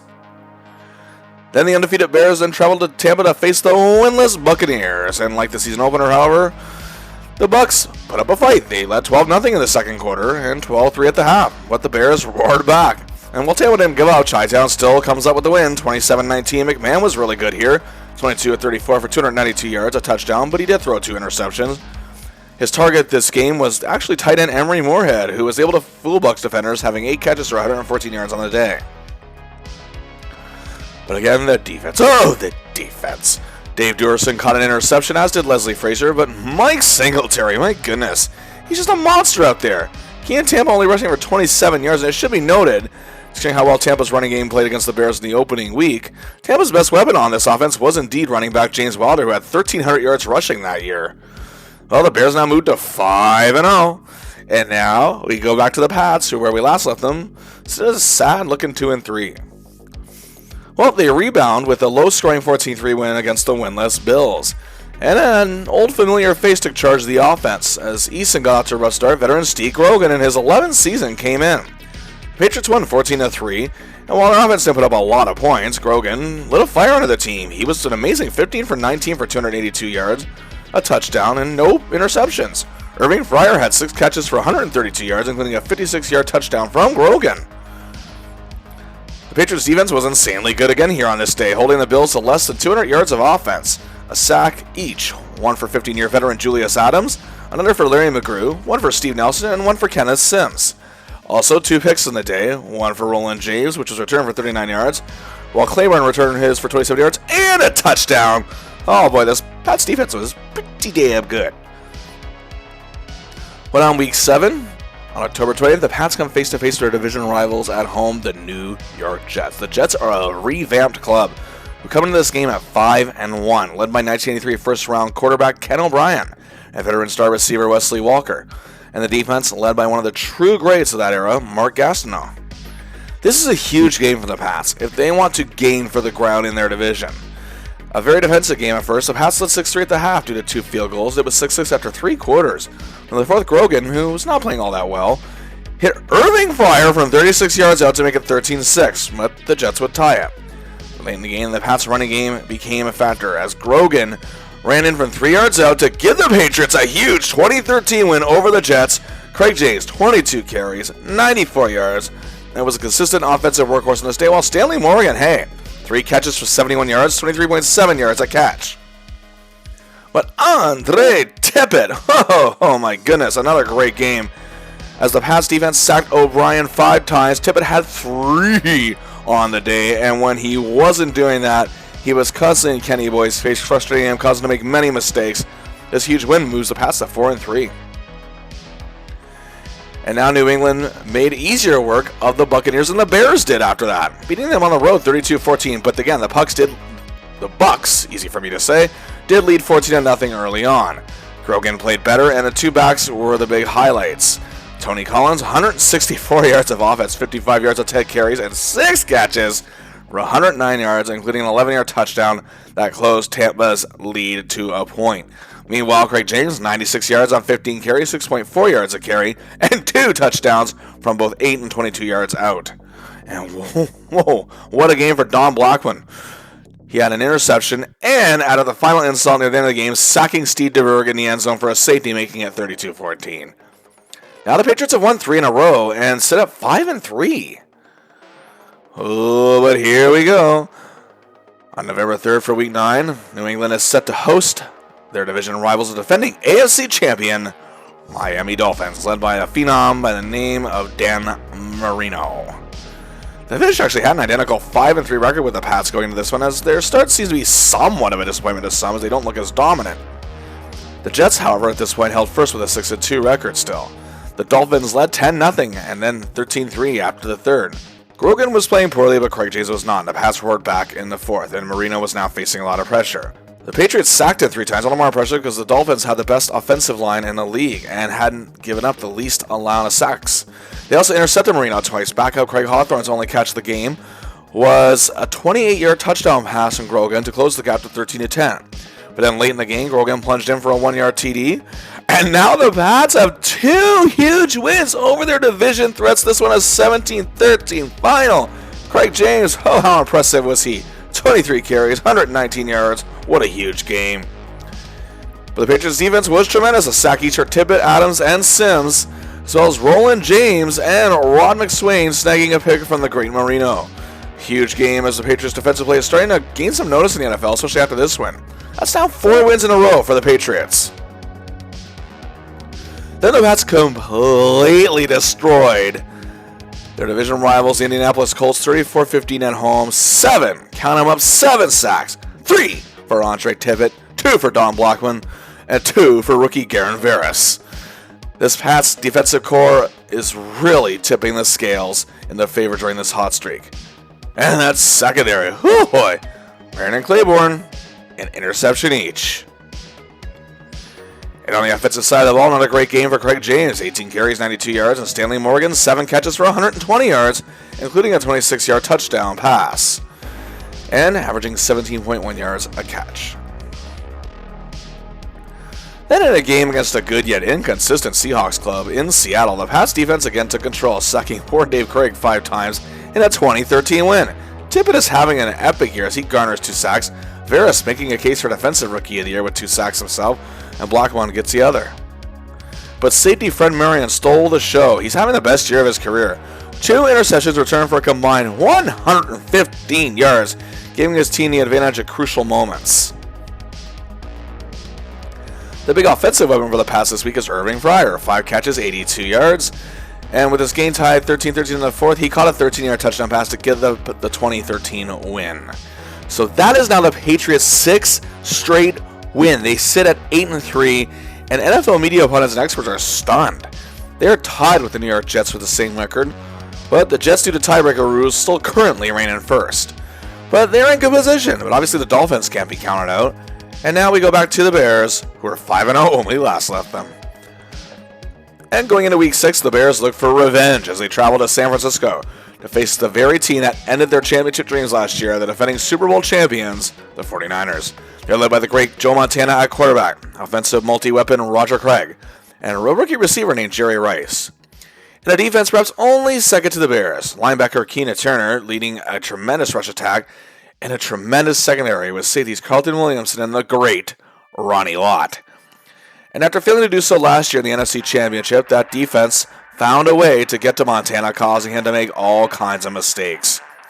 A 3-yard touchdown from Payton and 2 field goals from Butler made it 13-0 Bears after just 1 quarter. A 3rd field goal from Butler made it 16-0. But the Niners closed the gap to 16-10 at the half. and it remained that way after 3 quarters. However, Montana was getting hammered and was sacked 7 times. Butler's 4th field goal made it 19-10. And then, sweetness himself, Walter Payton, made it 26-10, and that's how it would end. A huge win for the Bears, sending a message to the NFL powerhouse 49ers. Richard Dent, 2 sacks. Wilbur Marshall, 2 sacks. 1 each for Mongo, for Otis, and for Dave Duerson on a safety blitz. And again, while Singletary led the way, stopping the Niners' attack on the ground at just 67 yards. San Francisco only had 11 first downs and only had the ball for 23 minutes, which has been what has made Chicago's offense really good this season, that they can hold on to that ball for a long time. Walter Payton had an excellent outing, 24 carries, 132 yards, averaging 5.5 yards a carry and 2 touchdowns. A huge game for Sweetness himself. And hey, kudos has to go to Kevin Butler in this one as well, going 4 for 4 in field goals with 14 total points with his 2 converts. He's having a really good rookie season. And hey, the Bears won yet again, dominating division rivals Green Bay at home, 23-7. Payton plays another beauty. 25 carries, 112 yards, another 2 touchdowns. He also had 4 catches for 41 yards. And hey, speaking of runners, defensive coordinator Buddy Ryan's stubbornness over William the Refrigerator Perry being on defense, still thinking he was a waste of a pick, and not giving him a great deal of playing time, gave Mike Ditka an idea. Use him as a fullback for certain plays, to block for Payton and also gain short yardage. And on the goal line, well, Perry in his only carry of the game had a 1-yard touchdown plunge. And the defense, yes, the defense. First up front, 5 sacks total. 3 different pack quarterbacks, 1.5 each for Dan Hampton and Steve McMichael, 1 each for Richard Denton, Otis Wilson. Hey, the pass coverage in this game was insane as well. 4, count them up, 4 interceptions. Veteran Gary Fensick gets one, as is Dave Duerson is having a great year. Mike Richardson, and even one for Wilbur Marshall. The Bears' popularity across the country was evidenced after this Monday Night Football win. Then it was another dominant win over a division rival, this time the Minnesota Vikings, 27-9 at home. And Otis Wilson, what a game! Not only did he obtain 2 sacks, but he also had a 23-yard interception return for a touchdown. And Wilson, I gotta say, is grossly underrated. Maybe even I haven't given him enough mention here, but he is having a tremendous year and also helping Singletary ground the rush attack. This day indeed belonged to the linebacking core as well. Speaking of which, Wilbur Marshall, who's also having a great year, 2 interceptions, as he's excelling as a pass cover man. Unbelievable year he is having so far. And again, also key in helping Singletary with the rush attack. And hey, speaking of the devil, Mike Singletary. Yes, sir, helping hold the Vikings ground game along with his boys to 30 yards. He's having an unbelievable year. And with his 3rd straight 100-yard game, Walter Payton, 19 carries, 118 yards, 6.2 yards a carry, and a 20-yard receiving touchdown. The Bears are now 8-0 at the halfway point of the season. Who's going to stop them? Well, certainly wasn't the Packers, although they nearly did so at Lambeau Field. They led 10-7 after 3 quarters. McMahon was having a kind of a rough day, but Payton was unbelievable. His 4th straight 100-yard game, 192 yards on 28 carries, nearly 7 yards a carry. After Mongo sacked Jim Zorn for a safety, the Bears were within 1. And Payton scampers 27 yards late in the 4th quarter to make it 16-10, and that's how it would end. The Bears would hang on to win. On the defensive side of things, Hampton played great, 2 sacks, and I mentioned Mongo's clutch safety, and Fensick had an interception. Then it was against division rivals Detroit Lions. Backup quarterback Steve Fuller got the start, and the Lions, who were 5-4 and going into this one, had one of the worst rushing defenses in the league. And it wasn't only Payton this time. It was Matt Suhey, had his biggest game of the year. 16 carries, 102 yards, nearly 6.4 yards a carry. Payton had 107 on 26, but he was also the team's top receiver. 4 catches for 69 yards, 17.25 yards a catch.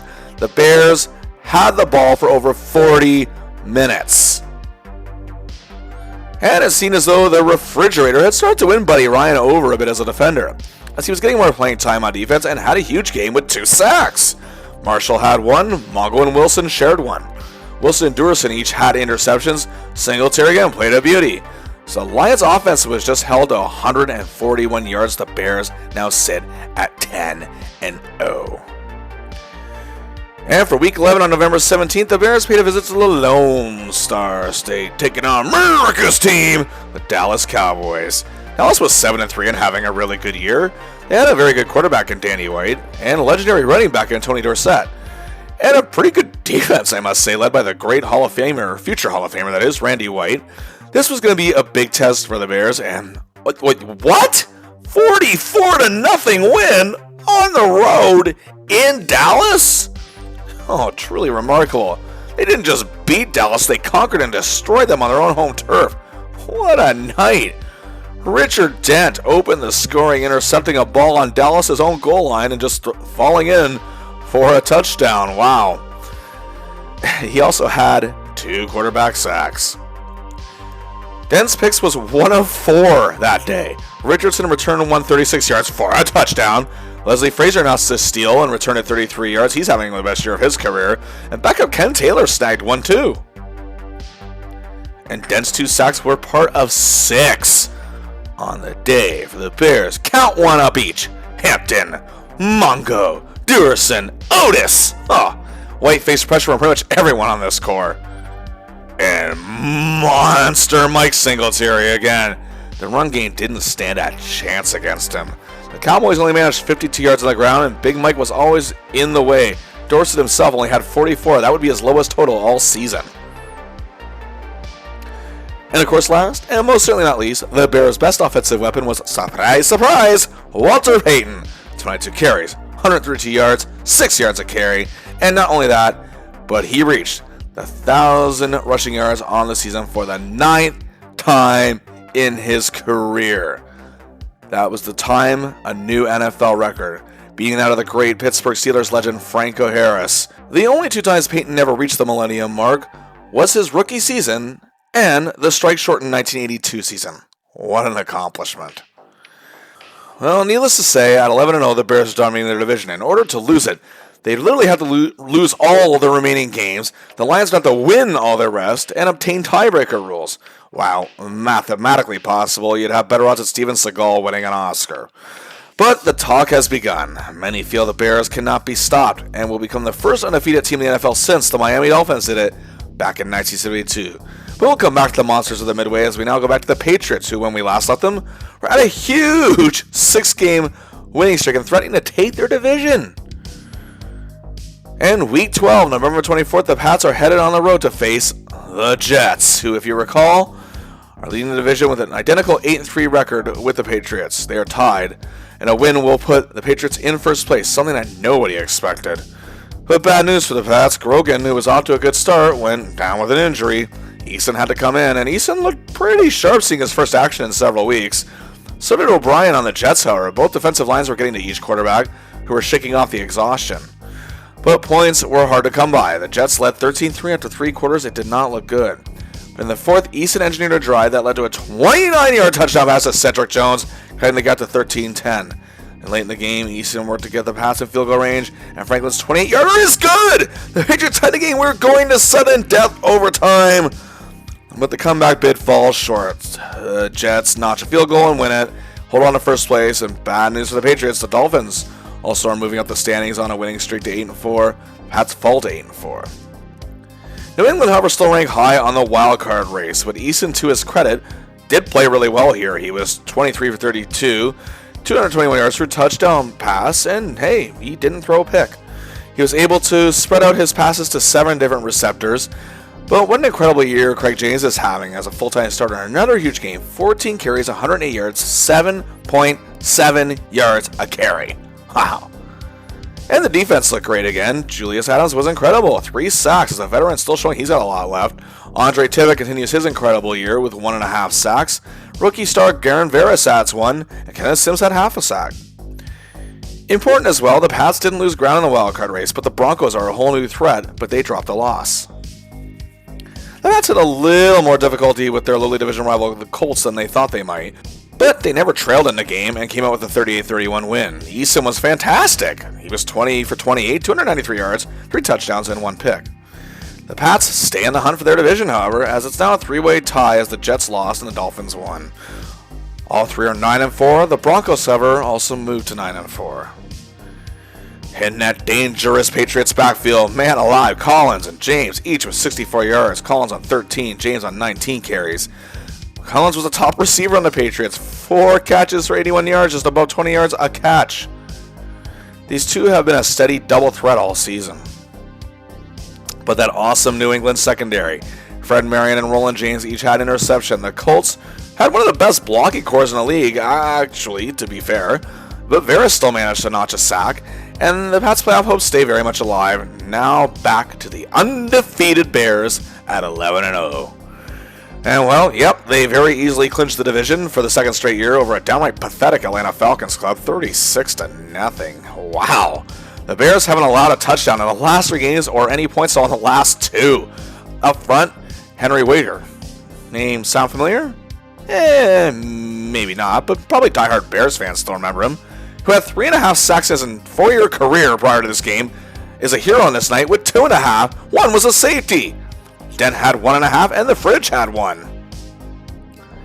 And hey, the Bears secondary again delivered. Fensick and Frazier had a pick each. This poor Dave Archer, due to the 4-6 pressure, only threw 15 passes and 13 were incompletions and 2 were picks. Oh, the Falcons passed for 16 yards on this day. And hey, to the offensive side, Peyton continues his hot streak, 102 yards, 20 carries, including a 40-yard touchdown. Receiver Willie Gold made 2 very big plays. A catch for 20 yards and 1 for 50. 2 catches, 70 yards, both setting up a score. Bears, 12-0. Can they catch the 72 Dolphins? Well, as luck would have it, the Dolphins were next in line. As a matter of fact, after their loss to the Patriots, they went on a 3-game win streak. The Dolphins have the best blockers in the league. The Bears' defense may have some difficulty, but if you recall, the Patriots were able to get to Dan Marino fairly often. And the date is December 2nd, 1985, in front of a massive nationwide audience watching on Monday Night Football. 2 immensely popular clubs with followings nationwide. The Dolphins struck first, but the Bears tied it. But a field goal put the Fish up 10-7 after 1. The Dolphins then decimated the Bears. What is going on? The defense is crumbling. Danny Boy is capitalizing. Peyton was playing fine on the offensive side of things, but Fuller was not. Neither did McMahon in his limited playing time. And there was growing tension on the sidelines as Ditka was on Buddy Ryan's case of how bad things were going and not working on the defense. But Ryan wasn't afraid of Ditka and pretty much told him more or less where to stick his thoughts. Well, the Bears trailed 31-10 at the half. Whoa, yikes. They haven't even allowed 31 points in a game all season, let alone in one half.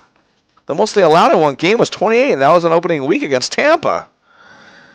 The 2 different schools of thought, however, finally clashed. At halftime, apparently, a very heated exchange between the 2 took place, to the point where the defensive core tried holding Ryan back and the offensive core held Ditka back. Stories of this encounter have varied over years of just how bad it was, considering some of the witnesses and whatnot, but some were alleging that punches were thrown. Either way, this is not good. Well, the Bears did try for a comeback, but they were just lifeless by the 4th quarter, and they would lose 38-24. Very tough and devastating first loss of the season. Peyton continued his hot streak. 8 straight 100-yard games, 121 yards on 23 carries, and 5.3 yards a carry. Willie Gault, 2 catches for 79 yards, a 69-yard catch, set up a score. This was the worst the Bears defense had played all year, allowing 360 yards of offense from Miami, but they did manage to bring Marino down 3 times, 2 of which went to Richard Dent.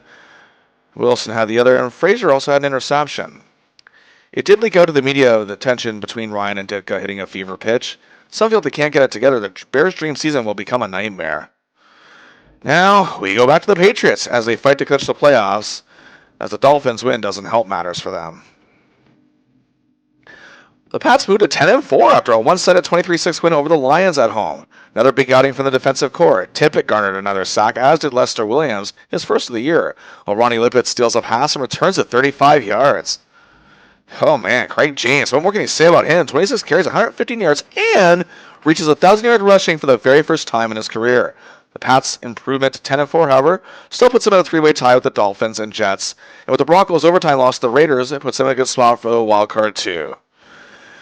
2 games left. December 16th, 1985, Monday Night Football once again in Miami against Danny and the Dolphins. Well, again, they've won 5 in a row since their loss to the Patriots. New England is a very hungry bunch coming into this one, and while the Dolphins strike first with a touchdown, Easton finds Fryer from 10 yards out to make it 7-7 after 1, but the Dolphins are up 17-7 at the half, and Easton is making costly mistakes. And the Pats are still down after 3 quarters, 20-10, and they're trailing 27-13 in the fourth. This looks bad. But Mozzie Tatapo gets a 1-yard touchdown, and Easton is finally focused. The Pats are down by a touchdown, and their defense stops the fish, and a bobble punt is picked up by Cedric Jones when he had 15 yards for a touchdown. What is happening? 27-27, the game is tied. The Orange Bowl is silence. But alas, it's a heartbreaking loss. The Fish win with a last-ditch effort, 47-yard field goal, 30-27. To get in the driver's seat of the division. The Patriots fell to 10-5, and the Broncos won their game. The Jets also fell to 10-5. Andre Tippett did get to Danny Boy twice, however, in this game. So now at 10-5, they still cling to one of the 2 wildcard spots, and with one game to go, it's simple. I mean, simple sounding on paper, that is. Win and they're in. Regardless of what happens with the Dolphins or the Jets, they could lose the wildcard spot if they lose and the Broncos win. That would be the only way they'd be eliminated. Even if the Broncos were to win their game this week, the Pats would get a spot in a tiebreaker role. However, indeed, the Broncos did win a Friday game this week, 27-24 over Seattle. It's now a must-win. Here we go. Sunday, December 22nd. They host a Cincinnati Bengals team. The Bengals, however, have a strong offense led by sophomore quarterback Boomer Esiason, receiver Eddie Brown, and 1,000-yard receiver Chris Collinsworth, and they have one of the best offensive linemen in the game in Anthony Munoz. So the Pats aren't taking this lightly. Both teams exchanged field goals early on in 3-3 tie, but then a huge play as Eason hits Stanley Morgan for a 50-yard touchdown that sends Sullivan Stadium into hysteria. The Pats led 10-3 after 1. After a 9-yard touchdown run from Collins and Franklin's 30-yard field goal, they make it 20-6 at the half. Things are looking really good. The third quarter is slow, but the Bengals get back in it somewhat, and the Pats hold on to a 20-13 lead after 3 quarters. Can they hang on? The Bengals closed the gap to 4 points with a field goal, but an 11-yard Craig James touchdown made it 27-16, but the Bengals again closed the gap to 4, this time with a touchdown. Time is running out. And Robert Withers, name sound familiar? Probably not. He was a backup running back who had run for 122 yards all year before this game, but he was a hero on this day. Stuns the Bengals defense, runs 42 yards for a touchdown. The Patriots win 34-23. They are going to the playoffs. The Pats delivered and didn't lose focus whatsoever. Craig James was amazing. 25 carries, 142 yards, including that 11-yard touchdown, 5.7 yards a carry. What a way to end his spectacular season. Stanley Morgan, 4 catches, 121 yards, including that monster 50-yard touchdown. He has come up big in many games this year, and he saved, I believe, his best for last. It was one of the weaker defensive games, oddly enough, for the Pats, but still some great performances here. Ronnie Lippett made a key interception, returning at 58 yards to boot. Garen Veras had a sack. What a rookie year he had. Now, obviously, while I've given a lot of credit to Buddy Ryan of the Bears and how that defense came to be, I do have to tip my hat to Rod Russ, the defensive coordinator of the New England Patriots since 1983. He went through almost every level of football you can think of, high school early on, and coached on the college level from 1960 to 72. Then he hit the pros for the first time as the defensive coordinator for the Montreal Alouettes of the Canadian Football League for 3 seasons from 73 to 75, and built their amazing defense, which featured a couple Hall of Famers that appeared in 2 Grey Cups, and he got himself a Grey Cup ring in 74. He finally made the NFL in a 2-season stint with the Eagles as a linebacking coach, and then for 5 seasons was defensive coordinator for the Chiefs before taking a job with the Patriots. He worked hard as anyone on this staff to improve this defense. And hey, they had a lot of talent, but not too much impact, at least until this year. But this 1985 Patriots team finishes 11-5, grabbing a wildcard spot, their first playoff appearance since 1982. But they haven't won a playoff game since their time in the AFL in 1963, and haven't even won one yet in the NFL. This will only be their 5th playoff appearance in their entire 25-year history of existence at this point. We know the Bears won their division already and punched their playoff ticket and get a bye, but let's see how they wrapped up their season after that crushing loss to the Dolphins, ending their bid for a perfect season. And literally just one day after the loss, the Bears hit the recording studio. Yes, a music studio. And of course, you had to think I was going to mention this. They recorded a novelty song as the Chicago Bears Shuffling Crew recorded the Super Bowl Shuffle. Using their own vocals were actually Payton, Galt, Singletary, McMahon, Wilson, Fuller, Richardson, Dent, Fensick, and Perry are heavily featured on the song. Many backup players, along with a few more stars, are part of the band and the chorus. A music video was filmed, which obviously due to copyright seasons I can't play that or the song, but it's the most 80s thing you'll see. I suggest you check it out after watching this. Entrepreneur and record producer Richard E. Meyer wanted to capitalize on the Bears' popularity, and he co-wrote the song as well. It actually became pretty big of a hit in ways. They barely missed the top 40 on the Billboard charts, still peaking at a very good number 41. Made some pretty heavy radio airplay in many markets. The video made rotation on the ever-popular 24-hour music station MTV, and even saw some play on Much Music in Canada. A VHS video was released and eventually went platinum. Really just showed how popular this team was. And the experience clearly loosened them up in a good way after the Miami loss, despite the only winning 17-10 in this game. It was more one-sided than the score makes it look. Payton extends his 100-yard rushing streak to 9 games, and that gives him 10 on the year, having 26 carries for 111 yards and a 16-yard touchdown, beating these Colts. Then it was a 19-6 win over the Jets. Butler was 4 for 4 on field goals, added a convert for 13 points, while Jim McMahon threw for 215 yards. Payton's hot streak came to an end. He only rushed for 53 yards this one, but did have a 65-yard catch. The Bears possessed the ball for nearly 40 minutes. Richard Dent's amazing year continues. 2 sacks as Wilson and Hampton had 1 each. Singletary plays great. The Jets' potent offense was held to under 200 yards with just 11 first downs. And they wrap up the season with a nice 37-17 win over their division rivals, the Detroit Lions. An exclamation point. McMahon played a smart game here, but still had trouble throwing some picks. But Payton played another beauty. 81 yards on 17 carries and 4 catches for 55 yards. Willie Galt doing what he's done all year, making those couple of big plays. 2 catches for 69 yards. One of them was for 50. Yet again, setting up more points. But again, it's the Bears' defense that truly makes up a multitude of exclamation points. Oh boy, 6 sacks, and you might have already guessed it, yes, a 2 for Richard Dent. What an incredible year. 1 each for the Fridge, who has evolved nicely during his rookie year, as well as Wilbur Marshall. Breakout year for him. Tyrone Keys, very good in his backup role, and Otis Wilson, capping off his best year ever with a QB drop. And last, and most certainly not least, Mike Singletary. For the 12th time this season, he leads an attack against the run to under 100 yards rushing in a game. I will, however, say that Otis Wilson and Wilbur Marshall, once again, both deserve credit. And again, maybe I didn't state enough, but Singletary was just on an insanely different level of play this year. The Bears finished 15-1, the best record in the league, their best regular season ever. And with both teams now in the postseason, let's first take a look at the regular season. Final numbers. The Pats had the 10th best offense in the league, which was the same as last season. Their passing game was decent enough, middle of the league at 14th, but it was their amazing ground game that's among the league's best at 6th. The Bears are the 2nd best offense in the league, only behind the Chargers. Now I know that'll surprise some of you, but they put up a lot of points being the main reason, and they had the top numero uno rushing game in the league. But their passing game was ranked 20th. Their overall offense, however, is a massive improvement from 16th the year prior. And while the defense has been the story for both of these clubs, the Pats are ranked an excellent 6th, being 9th against the pass and 6th against the run. And they're ranked 18th the prior season, a huge improvement. And to the shock of literally no one, the Bears defense, the best, number 1, 3rd against the pass, number 1 against the run. Looking at the quarterbacks, Tony Eason was pretty inconsistent and actually lost his starting job for a while. He had 2,156 yards, 11 touchdowns compared to 17 interceptions, not very good. But he did have 168 completions, and his completion percentage was actually really good, 56.2. That was 10th best in the league. He had a 67.5 passer rating. Steve Grogan played pretty well in his 7 games of action, 1,311 yards, 7 touchdowns, 5 picks, 85 completions, and a solid 54.5 completion percentage.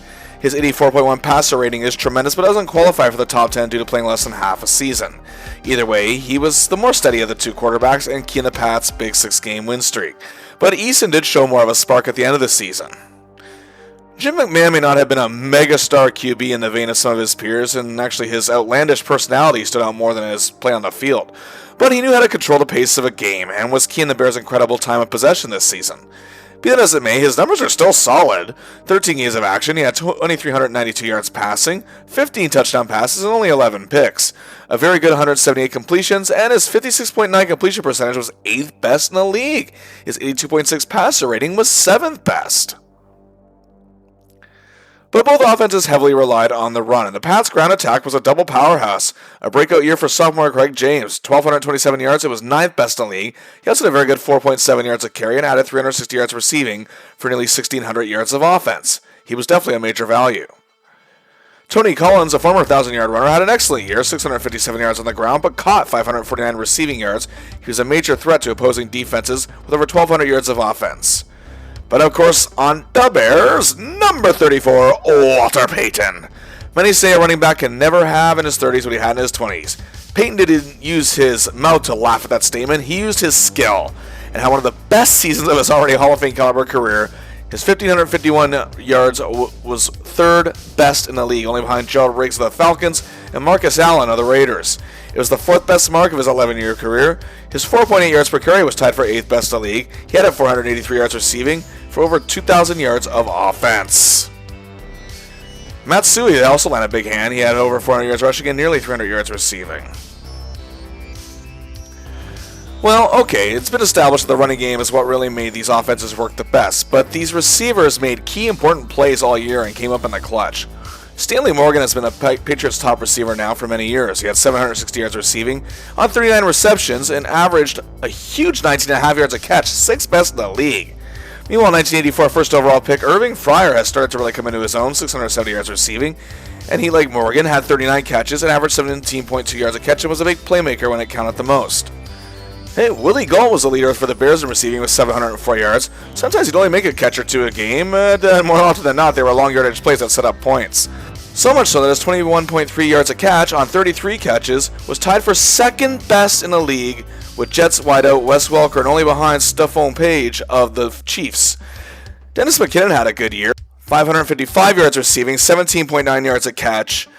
Wow. And now for the unsung heroes, the men of the trenches, the offensive lines. And John Hanna of the Pats was still in command out there, as they got off to a rough start this season on the offensive line, but turned it around during their big 6-game win streak. And the 13-year veteran Hanna was to thank. Named a first-team All-Pro for the 7th time in his career, the Pats gave up the 6th least amount of sacks in the league with 39 and provided protection for their dangerous backfield. And offensive tackle Brian Holloway also had that big year with his 2nd-team All-Pro selection. As for the Bears, they did struggle in some games when it came to McMahon, and he was brought down a fair bit, as was Fuller. But Payton has these guys to thank quite a bit. Because there was no doubt Jimbo Covert was fantastic, having a huge year, earning his first-team All-Pro selection. Also, center Jay Hilgenberg was great on the snap and quick to the block, and had a superb year and made his first Pro Bowl. And now to the defenses, which is what made these teams so successful. First, the Pats attack. Andre Tippett's 16.5 sacks was 2nd best in the league, only half a sack back of the league lead. It was a career year for the pass rushing linebacker, very few could stop him. Garen Veras was the big surprise. The rookie who played all 16 games, only started in 4, was tremendous, 10 sacks, but was snubbed in rookie voting, and it was 2nd best in the club. Don Blackmon was also superb with 8 sacks, always great attacking from near center. Veteran Julius Adams, down his 15th season, was still tremendous with 5 sacks. And former first overall pick from 1982, Kenneth Sims, had an excellent year, totaling 5.5 sacks. The Patriots totaled 51 sacks, which was 10th most in the NFL, and much of this core was also key to why the Pats gave up the 6th least rushing yards in the league. The leader behind that aspect was Steve Nelson, a 12-year veteran, had one of the best seasons of his career, garnering many tackles and tremendous against the run.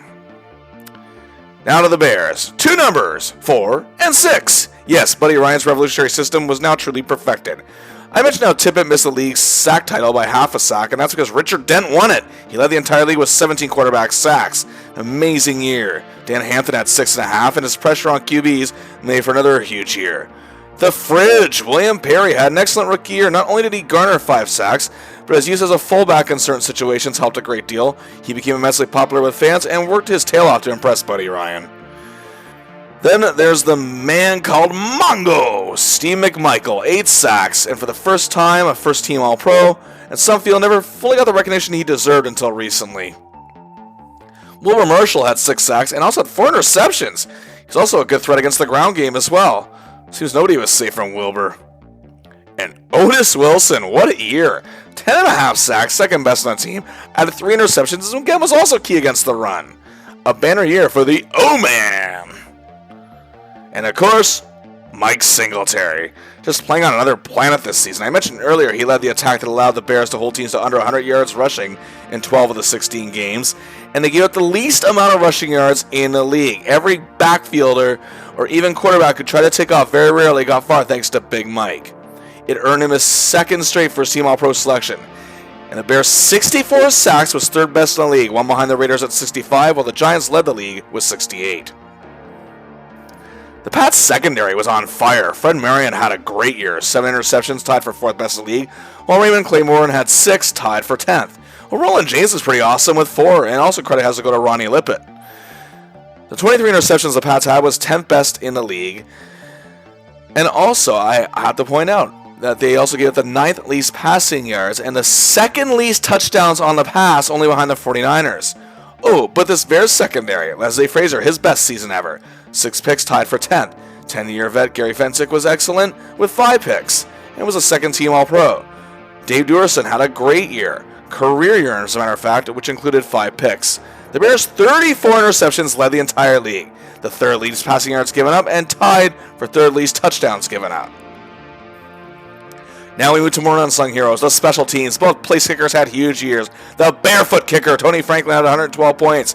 8th best in the league, and his 80% field goal percentage was 7th best, having the best year of his career. Meanwhile, a huge rookie year for Bears kicker Kevin Butler. His 144 points led the entire league, while his 83.8 field goal percentage was 4th best. As for the punters, Rich Camarillo for the Patriots averaged 43 yards a punt and that was 5th best in the league.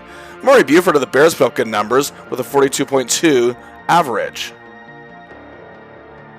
On the kick return, Steven Starring, who was moved to return duty, excelled in his first year in that role with 1,012 yards, 7th best in the league, the Pats' leading go-getter on special teams. For the Bears, Willie Gold had 577 kick return yards, including a 99-yarder for a touchdown. In addition to making big catches, Irving Fryer was second in the league in punt return yards at 520, only setting a Fulton Walker, who split time that year between the Dolphins and the Raiders, while Ken Taylor led the Bears with 198 yards in punt returns.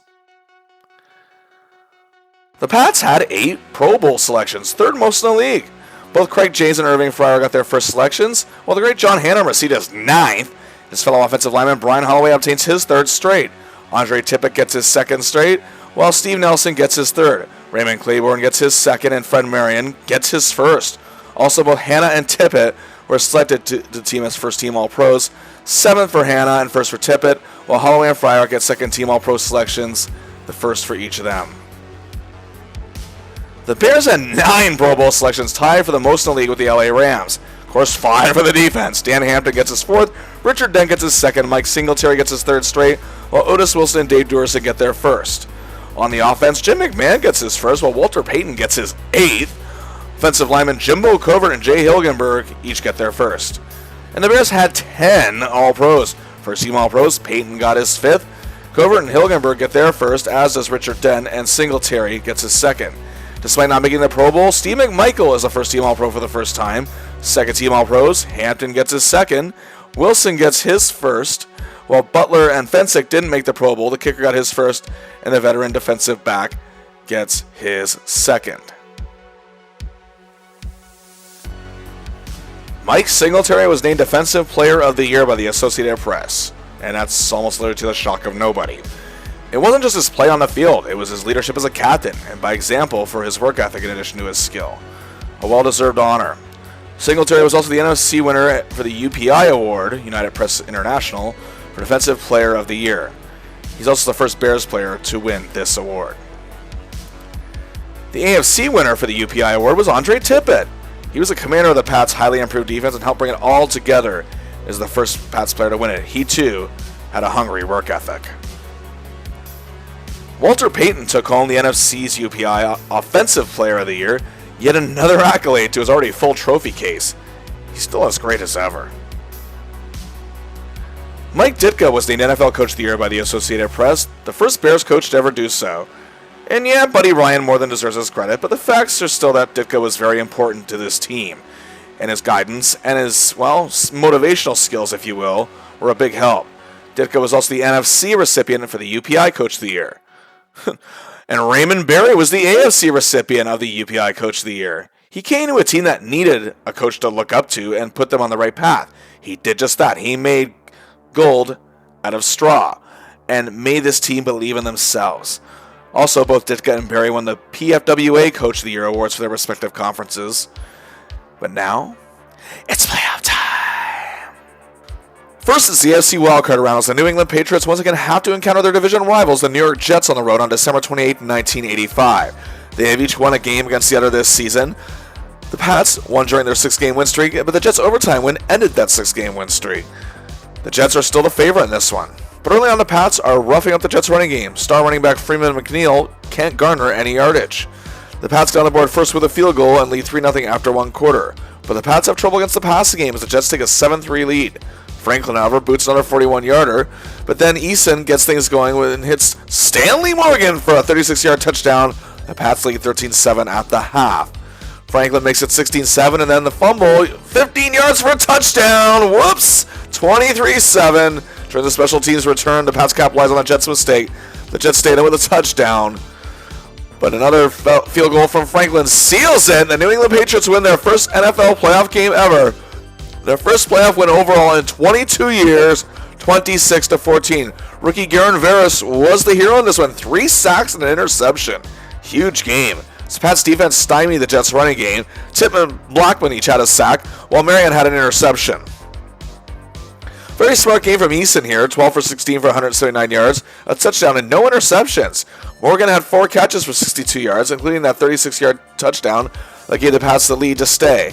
And the Pats' ground game was stopped a great deal. And the barefoot man, Tony Franklin, booted 4 field goals out of 5, added 2 converts for 14 points total. A big day as the Pats get prepared for the divisional round. The Bears already have a bye to the division round, as on Sunday, January 5th, 1986, they'll host the New York Giants, one of the few teams in the league that has a defense that can somewhat compare to theirs, ranked 5th in the league, and led, of course, by one of the best ever to play the game, Lawrence Taylor. And the Giants had a much better offense than the Bears to boot, ranked 6th, a 1,300-yard rusher in Joe Morris, with QB Phil Simms had the best year of his career. However, the Giants' blocking overall was not the best. They did, however, shut down the defending champion 49ers in the wildcard round to get here. And Soldier Field is packed, and the Bears catch a break early on as strong winds sent a bobbled punt out of the end zone to the 5-yard line where Sean Gale picked it up and got a touchdown. Bears lead 7-0 after 1 as McMahon and Payton control the clock. And the weakness of the Giants' blocking assignments puts Simms under pressure, and he makes many an errant throw. And it's also getting brought down as the 4-6 defense is terrorizing the Giants. Morris can't get anywhere. It stays 7-0 at the half. In the third quarter, McMahon finds McKinnon from 23 yards out, making it 14-0. Then later finds McKinnon from 20 yards out, 21-0 Bears. And that defense brings it home the rest of the way. And the Bears, for the second straight year, are going to the NFC Championship. Phil Simms was sacked 6 times. Richard Dent had 3.5. Another huge game from a man having a huge year. Fensick had a sack, and Wilson also had one too. Who had the other? Well, that would be Mike Singletary, who not only garnered that sack, but again led the attack against the rush, stopping the Giants to just 32 yards on the ground, which was the exact total Morris had in this game. Another huge game for the NFL's Defensive Player of the Year.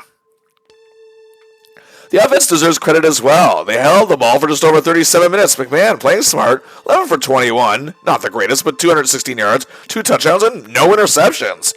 His big playmaker, again, was Willie Gault, making some big catches, 3 catches for 68 yards, 22.7 yards a catch.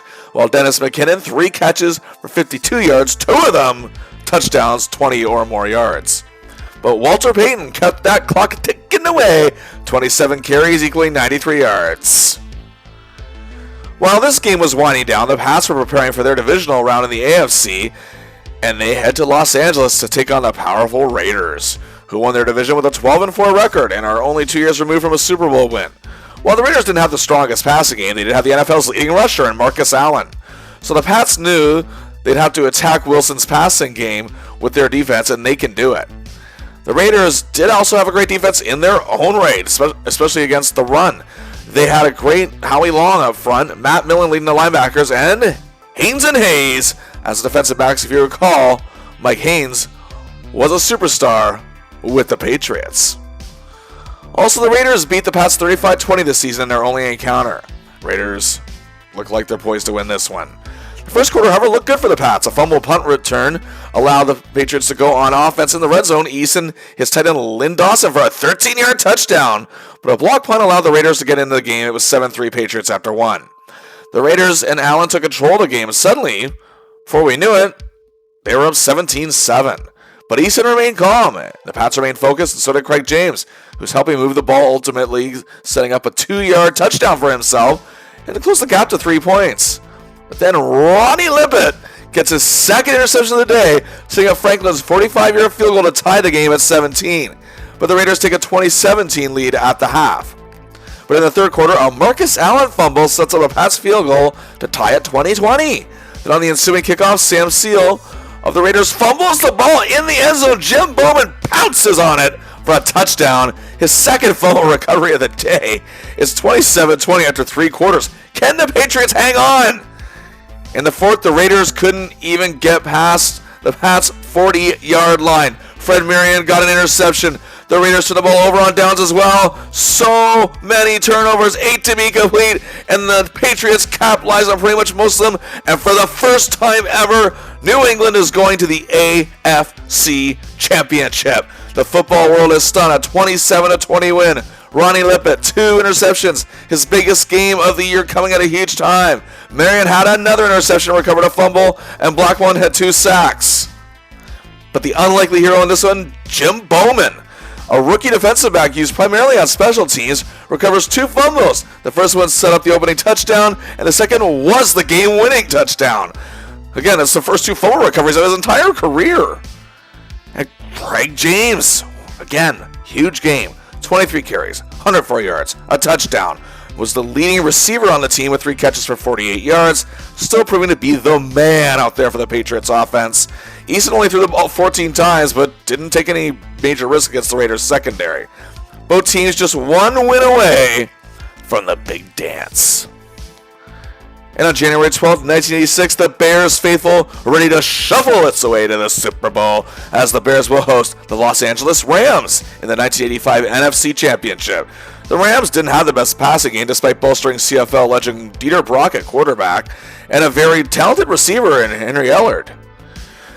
But they did have one of the best running backs of all time, who, dare I say, could even rival Peyton in that regard, Eric Dickerson. But the Rams didn't have the best blocking core either, especially when it came to quarterback. Even Dickerson's number took a great deal of a blow this season.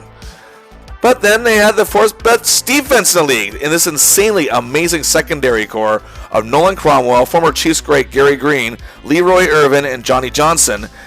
Again, this may very well be the best secondary in the entire NFL. So McMahon's passing game will have to be very smart and strategic here. The Rams actually shut out the Dallas Cowboys in the divisional round to get here, something that the Bears accomplished earlier in the season. During the Bears' first drive of the game, McMahon threw long completions to Moorhead and Galt, and eventually ran it himself from 16 yards out for a touchdown. The Bears were on the board. Field goal from Butler made it 10-0. The Bears' defense was frustrating the Rams, not able to move the ball. 46 shut down Brock, and above all, shutting down Dickerson. It remains 10-0 at the half. In the third quarter, after a Dickerson fumble caused by Otis and recovered by Richardson, McMahon gambled on 4th and 6, completed a 13-yard pass to Peyton, and then it was Willie Galt for a 22-yard touchdown, 17-0, and stays away after 3 quarters. McMahon is controlling the clock expertly. In the fourth quarter, time was counting down, and then Dieter Brock fumbles after Dent hits him. Wilbur Marshall picks it up, runs 52 yards for a touchdown. 24-0. Soldier Field is rocking to its core, and the Chicago Bears, for the first time ever, are going to the Super Bowl. Shuffle on, baby. Yes, indeed, their first championship final appearance in any form since 1963. The Rams only had 152 yards of offense. 24-0 win. They have not allowed a single point in these playoffs, and Brock was under pressure the whole game thanks to this core, a sack each for Dent, Hampton, and the Fridge. Leslie Frazier had an interception, just a huge game for these boys. But oh yes, Big Mike at it again, holding the Rams' ground game to under 100 yards to just 86. Dickerson himself only had 46. Hey, the Bears offense did what they had to do to kill the clock and keep it at bay. And not Peyton's best game, just 32 yards on 18 carries, not even 2 yards a rush, but he did have 7 catches for 46 yards on quick pass patterns that moved the ball, and McMahon was avoiding the strong Rams secondary in many ways, very smartly. Galt, however, still made some big plays, but Chi-Town is ready for the big chance at the big dance. And indeed, once again, as the Bears and the Windy City celebrated, the Patriots are headed to Miami, oh boy, to take on the defending AFC champs, their rivals, the Miami Dolphins. And if you recall, the Dolphins and Pats split their 2 games this season, the Pats pulling out the crazy upset at home during their 6-game win streak, while the Dolphins answered back during their 7-game win streak that ended the season and won the division. The Dolphins, however, barely got by upstart Cleveland in the divisional round, and the Fish do have the great offense, but their rushing defense is what the Patriots need to expose here. It's among one of the worst in the league. However, many feel the Dolphins are too smart to make the mistakes that the Raiders did or even the Jets. The Fish are the favorites in this one. Things get off to a great start, however, for New England as Miami's opening drive. Steve Nelson strips the ball, causing a Dolphins fumble, recovered by Veras, set up a field goal to make it 3-0 Patriots. That's how the first quarter would end. In the second, however, Marino worked his magic, and the Dolphins went up 7-3. But a 45-yard run by Robert Weathers, remember him? Set up Easton's 4-yard touchdown pass to Collins, 10-7 Patriots. However, after a Marino fumble, Lester Williams recovered. After James compiled some yardage and Morgan caught the ball on the 1, backup Derek Ramsey caught a 1-yard touchdown pass from Easton at 17-7. Nothing was going the Dolphins' way. They shanked even a 14-yard field goal attempt. The Patriots led 17-7 at the half. Mozzie Tatapo caused a fumble on the opening second half kickoff, recovered by Greg Hawthorne on the Miami 25, culminating in a 2-yard pass from Easton to Evers. It's 24-7. Patriots, my God, is this actually happening? Miami caused a turnover, but it was a mistake from Fred Marion, who redeemed himself, intercepting the ball in the end zone. Easton and his running backs are killing the clock and doing so ever so smartly, but a missed field goal from Franklin kept it 24-7. Patriots still after 15 more minutes. Is this actually going to happen?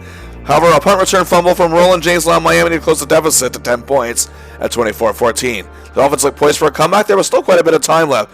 But another fumble, this one recovered by Julius Adams, allowed Easton and his runners to kill the clock further, and ultimately led to a 1-yard plunge from Tatapo. 31-14 Patriots as the Dolphins attempt another comeback. But Raymond Claymore gets another pick. The clock counts down, and the New England Patriots, for the first time ever, go into the Super Bowl. They were barely supposed to make the playoffs, let alone make the big game.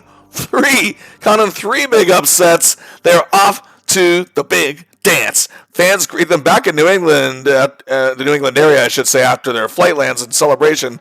Actually, the celebration got kind of ugly. A lot of arrests were made, but either way, regardless, this is huge. The Pats kept the ball for nearly 40 minutes, almost taking a page out of the Bears book. And the Pats ran for 246 yards, and Craig James, who else, led the way with 22 carries for 105 yards, 4.8 yards a carry. He was huge in this game, setting up some big scores and some big plays, killing the clock to help expose the Miami weak rushing defense. And others did that as well. Robert Weathers is again an unlikely hero. That big 45-yard run setting up a touchdown. In total, he had 16 carries for 87 yards. His only reception of the game was a touchdown. Huge game for the backup. But Tony Collins came up big with 5.1 yards a carry. 12 carries for 61 yards in total, and he himself caught a receiving touchdown. This whole game, Easton only threw 12 passes, but only 2 incompletions, and 3 of them were touchdown passes, the ones he completed. The very smart game. Well, the defense, they caused and made the big turnovers happen. Veras had a sack and a fumble recovery. A great game for a long-time fan favorite, Tatapu. The Pats have done the unthinkable, winning the AFC. The New England area is beaming with joy. Nobody thought this was possible except for maybe them and their players. Now we get ready for Super Bowl 20. So this is it. It has come down to this. Two teams, the New England Patriots and the Chicago Bears. The Pats, the never-say-die underdogs who very few expected to be here. The Bears, arguably the greatest defense ever step out on the gridiron, dominating the year with just one loss. The Bears have crossed over into being a pop culture phenomenon and are one of the most popular teams in the league. Chicago is a sports town through and through despite their lack of championship success in recent years. The Chicago Blackhawks in professional hockey haven't won a title in about 25 years at this point. Then, of course, you have the infamous three-quarter century slumps of the Cubs and White Sox, well known in these areas, but all these three clubs still pack the stands. Meanwhile, the Bulls couldn't draw flies to literal bullshit, let alone fans to a game until this past year when a rookie sensation named Michael Jordan joined the team. But the fans want a championship. And to the Pats' credit, they have ignited a great deal of passion in their fan base. And teams in the Boston area are no stranger to being successful. The Boston Celtics were in the midst of their dynasty, were mere months away from winning their 16th NBA championship, while baseball's Boston Red Sox are just under a year away from winning their first AL pennant in 19 years. Hockey's Bruins were a consistently good team, more often than not making the playoffs, with a great following. The Bears are favored by 10, that's a pretty significant margin, but the Pats have been counted out constantly all year, including these playoffs, and they did something that the Bears couldn't this year, and that's beat the Dolphins. Twice, to boot. And everyone on both sides is looking for their first Super Bowl. Then you have the veterans. Like on the Patriots, you have John Hanna, Julius Adams, and fan favorite Wanzi Tatapo. I've been waiting so long for this chance. On the Bears, Walter Payton. 11 seasons. Looks to accomplish pretty much the only thing in his career that he hasn't. And this defense wants to truly go down as one of the all-time greatest. And after resting up for a couple weeks, it's game time.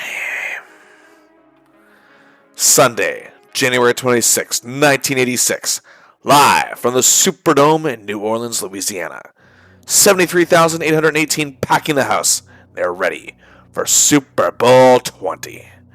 At home, an estimated total of 92.57 viewers are watching on NBC.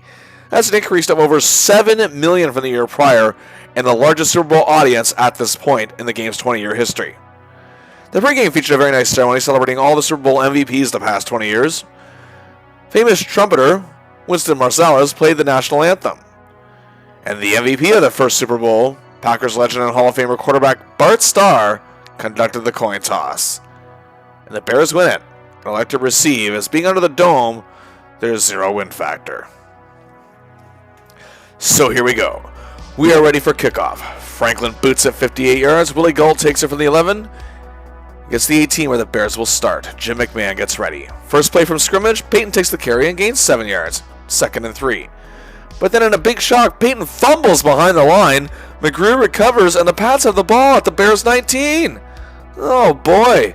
These are the kind of plays that won in the past 3 playoff games. Fans early on are very stunned. McMahon later blamed himself for calling the wrong play, giving Peyton very little protection. Tony Eason comes in, but makes 3 straight throws to Dawson, to Morgan, to Starring, all incomplete. But Franklin boots a 36-yard field goal, and the Pats are up 3-0, just 1:14 in, a Super Bowl record for the opening score. And the teams who score first had won 15 of the 19 previous Super Bowls. The only 4 who came back from the opening deficit were the Colts in Super Bowl 5, the Steelers in Super Bowl 10, the Redskins in Super Bowl 17, and the Niners in Super Bowl 19 the year prior. But regardless, the Patriots do strike quick, and that's key. The Pats then kick off to Galt again, who makes a very good 18-yard return. The Bears start at their 31. McMahon, despite sometimes hot temper, stays focused, but does throw an incompletion on his first attempt. But on 2nd and 10, McMahon throws a beauty to Willie Gull, who speeds his way to the Pats 26, causing a huge roar of the crowd. Wow. Suey then carries the ball twice for 7 and 5 yards respectively, and a fresh set of downs on the Pats 14. Peyton is stopped for a yard. McMahon throws to Peyton goes incomplete. And McMahon himself is under pressure, gains 3, bringing up 4th and 6. And Kevin Butler appears for his first field goal attempt, and his 28-yarder is good. The game is tied 3-3. The Bears keeping focused despite the early shock. Still 9:49, however, to play in the first quarter. Butler makes a tremendous 60-yard kick, but Starring returns at 36 yards to the Pats 41. Starting the drive in excellent field position. Eason, throw to Starring. No. Eason, throw to Morgan. No. Eason sacked for a 10-yard loss by Marshall and Mongo. 3 and out again. The Pats have to punt. As Camarillo, easy for me to say, comes in for the first time, boots at 48 yards, and the Bears start at their 29. And McMahon hits Willie Gold for a big 19-yard completion to their own 48. But he then throws an incompletion and is sacked by Dennis Owens. That brings up 3rd and 13. He goes to Peyton, but is stopped by Tippett at the previous line of scrimmage, bringing up 4th and 10. Buford comes out to punt for the first time. He boots a nice 52-yarder, and it's a touchback. The Pats will start at their own 20. For the first time in the game, Eason hands it off to Craig James, but Mike Singletary stops him for no gain. Then on 2nd and 10, Eason is sacked for a 7-yard loss by Mongo and Dent. He fumbles! Hampton has it! Bears ball at the Pats 13! Oh my goodness! McMahon then throws an 8-yard completion to Moorhead. Now at the Pats 5, 2nd and 2, but Peyton is stopped after a yard, so is McMahon. And Peyton is tackled for a 2-yard loss and 3rd and 1. Here comes the Fridge. The Bears try a trick play as the Fridge has the boys looking to throw it, but he's brought down. Yikes, by Dennis Owens, who didn't record a sack all year. He has 2 today. Already bring it up. 4th down. Butler makes a chip shot field goal, and the Bears have a 6-3 lead. With 1:59 left in the quarter, both teams' defense is delivering, but the Pats can't move the ball at all offensively, and have yet to get gain a yard on any play. But either way, Butler gives a nice kickoff, starting returning at 13 yards. The Pats will start at their 18. Eason hands it to James. He is tackled for a 5-yard loss by Denny. He fumbles! Singletary has it, another turnover, and the Pats start on it. Oh my goodness, the Bears! I'm so excited! They start on the Pats 13 again. Suey gains 2 yards, and then on the next play, Suey gets the handoff, follows the block, 11-yard touchdown run. Extra point by Butler is good. It looked like we're going to the second quarter with it still being anyone's game, but the Pats' offense has been outright awful. The Bears' defense is just dominant here. It's 13-3 Chicago with 47 seconds left in the quarter. At the end of the quarter, Butler kicks it to Starr, who returns to 16 yards to the Pats 24. Then Easton hands it to James, who gains yardage. Yes, yardage, 3 yards. The Pats finally gain yardage. Yay. And that's how the first quarter would end. The Bears' defense is not letting up. The Patriots can't seem to find many holes. However, their defense has made some good plays themselves. Regardless, the Bears lead 13-3 after 1. The Patriots start the second and 7 on their own 27. Another incompletion for Eason, and then Hawthorne gets the handoff. 4-yard loss thanks to Hampton. 4th and 11. Camarillo punts it. It's returned to the Bears 41, putting them in good position. Now it's time for McMahon to control the clock. Backup running back Calvin Thomas gains a yard, but then McMahon completes a pass to Thomas for 4 yards. 3rd and 5. Another backup Dennis Gentry scampers 8 yards. It's a fresh set of downs at the Pats 46. McMahon then completes a 7-yarder to Galt. Then finds Matsui open for a nice play. 24-yard gain. Wow. The Pats 15. Sui then runs for 7. Then that's bringing up 3rd and 2. And Sui runs 3 yards for the first down at the New England 4. Peyton gains them in a couple inches closer, and Jim McMahon calls his own number and gets a 2-yard touchdown run. The extra point is good. 20-3 Bears. This is becoming a runaway game, and that drive killed some time. 8:10 left in the first half. Butler boots it. Starting returns it 19 yards to the Pats 29. He's doing his job. Will Eason finally do his? Craig James, no gain. 10 stops him. Tony Collins, his first carry. Wilbur gets him, 2-yard loss. Eason sacked by Otis Wilson for loss of 11 yards. Camarillo comes in to punt again, and not a very good one. 37 yards. Bears start again, however, in great field position at their own 42. Peyton gains 5 yards. Then Suey takes the next handoff, and he fumbles. Raymond Claiborne recovers, and the Pats catch a break. They begin this new drive on the 46. Eason is out. Thank God. Steve Grogan, the 11-year veteran, comes in, and what a great chance again for this long-suffering veteran to become the hero. What a story this would be if he could pull this off. But he throws a bad first pass, then completes an 8-yard pass to Collins, and that's the Patriots' first completion of the day. Eason had none. Brings up 3rd and 2. Then Grogan then hits James on a short pass, gain of 6 yards. The Pats gain a first down. That's their first down today, and they're in Bears territory. This game is far from over. Collins gains 3 yards. Grogan then incomplete to Collins, incomplete to Ramsey, and the Pats are again forced to punt. It was nice while it lasted. Camarillo boots a terrible 17-yard punt, and the Bears will start at their 20. Just 2:58 left. Time for Jimbo to run this thing out, and hopefully maybe put up a few more points. Peyton takes off for 2 6-yard gains, bringing up a fresh set of downs at their own 32. Peyton gains another 3, and on the next play, it looked to be an incomplete pass, but Lippett is called for an illegal contact penalty. The Bears get an automatic first down on their 40. After 2 straight incompletions, bringing up 3rd and 10, McMahon finds Dennis Gentry for a 14-yard completion. First down at the Pats' 46. Gentry then gained 5 on a carry, and then McMahon found Ken Margarim. Ken Margarim for a 29-yard completion down at the Pats' 12. A 2-yard carry from Gentry, a 7-yard run from McMahon got them down to the Patriots' 3, but the Bears were penalized for a false start.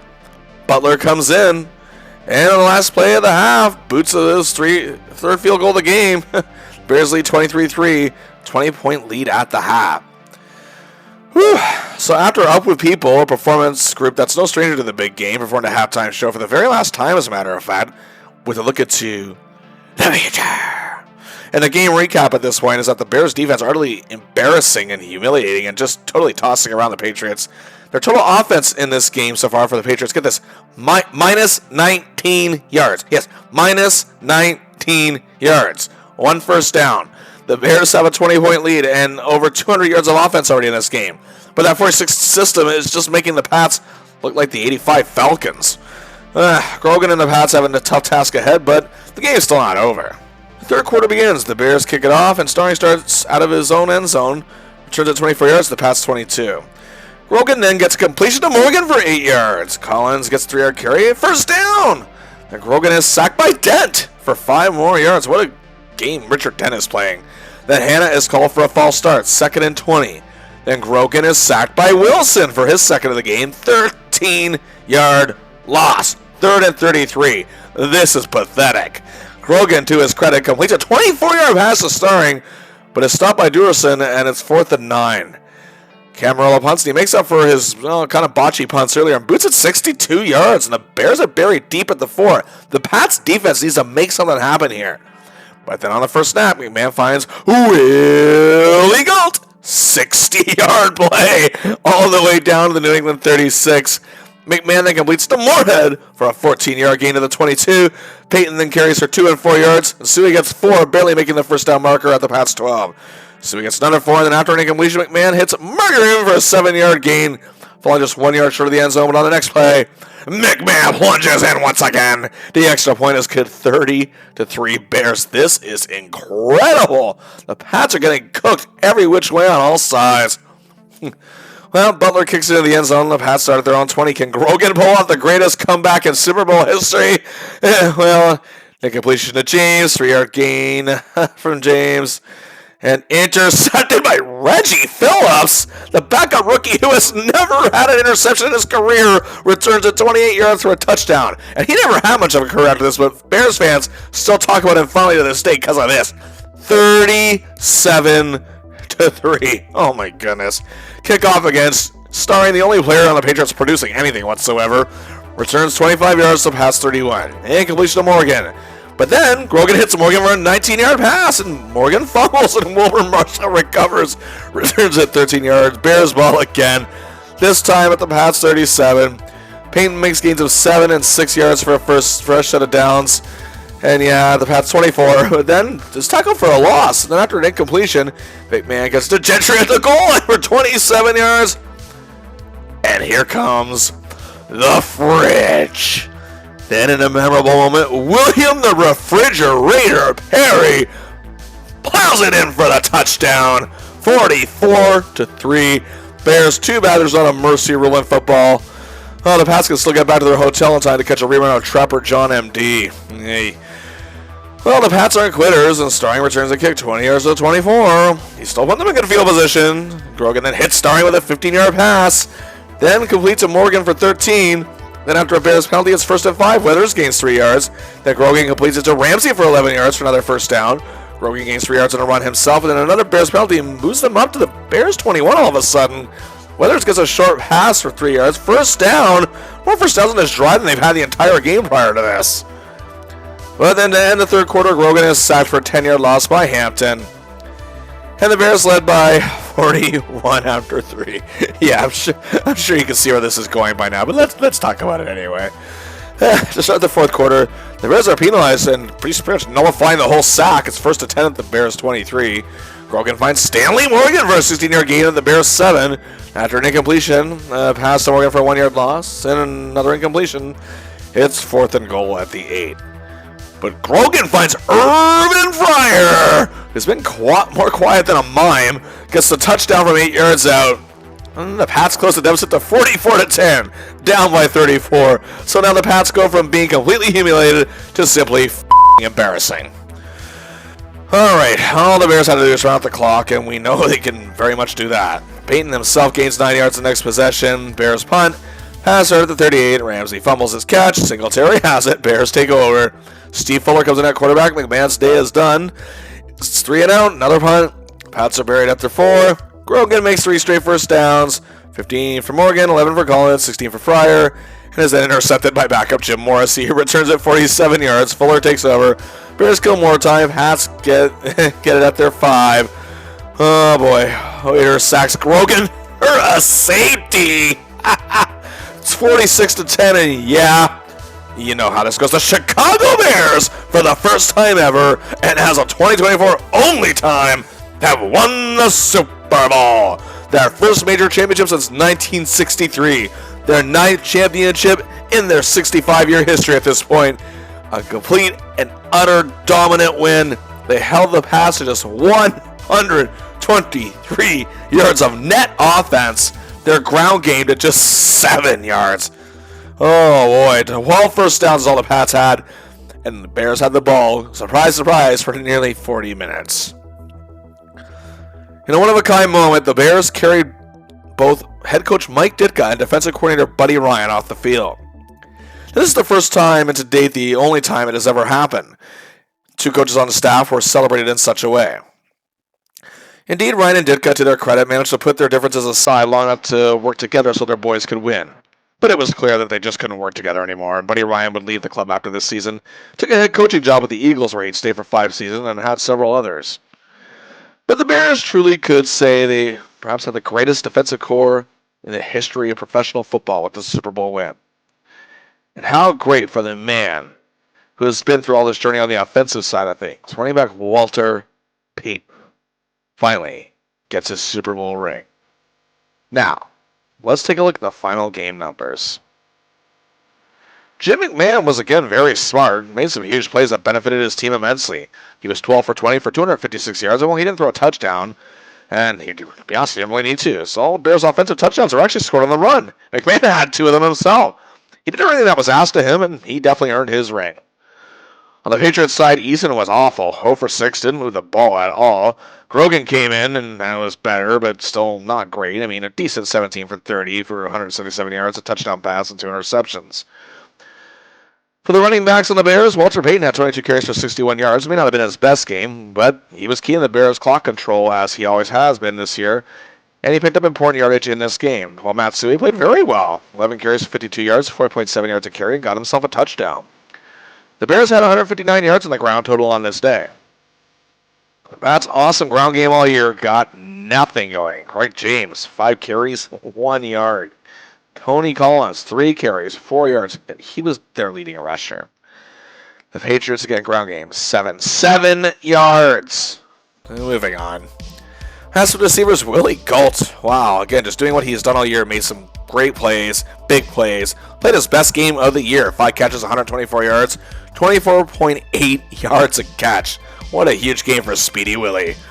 Stanley Morgan was the Pats' top receiver. 6 catches, 51 yards. Not his best game. But, again, even when he did do well, he didn't get going until the game was out of reach. The Bears' blocking core, they allowed a few sacks, but they were stellar most of the way.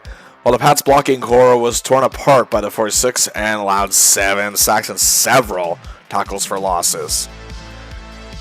And those 7 sacks were committed by these 6 men. Otis Wilson, capping off his career year with 2 in the big game. Richard Dent, 1.5, and causing fumbles, and again, making big tackles. Dan Hampton had 1 and recovered a fumble. Mongo had 1. And Henry Waiter, who garnered the safety that made it 46-10, he had 1. Wilbur Marshall had half a sack, but made a big fumble return. What a game from this core. Now, Dennis Owens had 2 sacks for the Pats, while Ben Thomas got the other. Varys, Tippett, and Adams, however, were completely shut down. Big Mike, baby. He brought his A-game to the big game, helping limit the Pats' run game again to 7 yards. Again, 7 yards, and recovered 2 fumbles. The Bears' secondary saw some unlikely heroes as backup Reggie Phillips became a household name with his pick return 28 yards for a touchdown, while another backup, linebacker Jim Morrissey, snagged one as well. Fetzik, Durson, Frazier, and Richardson, however, still all played very well. While Marion, James, Claiborne, and Lippett on the Pats had their strategy just completely decimated by the Bears' smart offensive strategy. On the kicking side of things, Kevin Butler made all 3 field goal attempts he had, and had 5 converts for a nice 14-point day for him, while Patriots punter Rich Camarillo, despite one really terrible punt and another mediocre one, he had 43.8 yards punt in the game. Yeah, he'd be their MVP pretty much. Willie Gold returned all 4 kickoffs to the Bears for 49 yards. Pretty good. Poor Steven Starring, he had to return 7 kicks for 153 yards. He was the Patriots MVP this game. And quite frankly, he was their best player. 21.9 yards of return. He did his job after putting his team in a really good field position, but they just never capitalized. But indeed, who on the Bears is Super Bowl MVP? I mean, you can give it to so many on the defense. Otis Wilson definitely deserves consideration. Dan Hampton played a beauty. Mongo was adding constant pressure to opposing quarterbacks. And hey, what about Big Mike himself? He had a great game, making the Pats game non-existent pretty much on the offensive side and recovered 2 fumbles. But on the speaking of offense, we can't overlook Willie Gault on this game. He really made some monster plays and played his heart out. But who is the choice?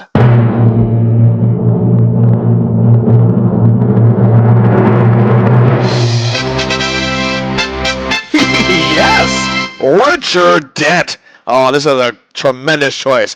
Not only did he have 1.5 sacks, but also caused a fumble. Was in the face of both Easton and Grogan all game, and also was the reason why the Pats feared their running game might not even work, and lo and behold, it did not.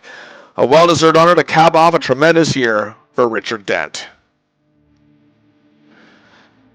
The Bears defense is indeed often listed as the greatest in NFL history, and this team, due to its defense, plus Peyton, plus the charismatic Jim McMahon, the fridge, and of course the Super Bowl shuffle, they became pop culture icons in this era. And the fact that they were champions made their legacy all the more greater. The Patriots, despite their poor showing in this game, and at the end of the day, this grand scheme of the whole year, really don't have anything to be ashamed of.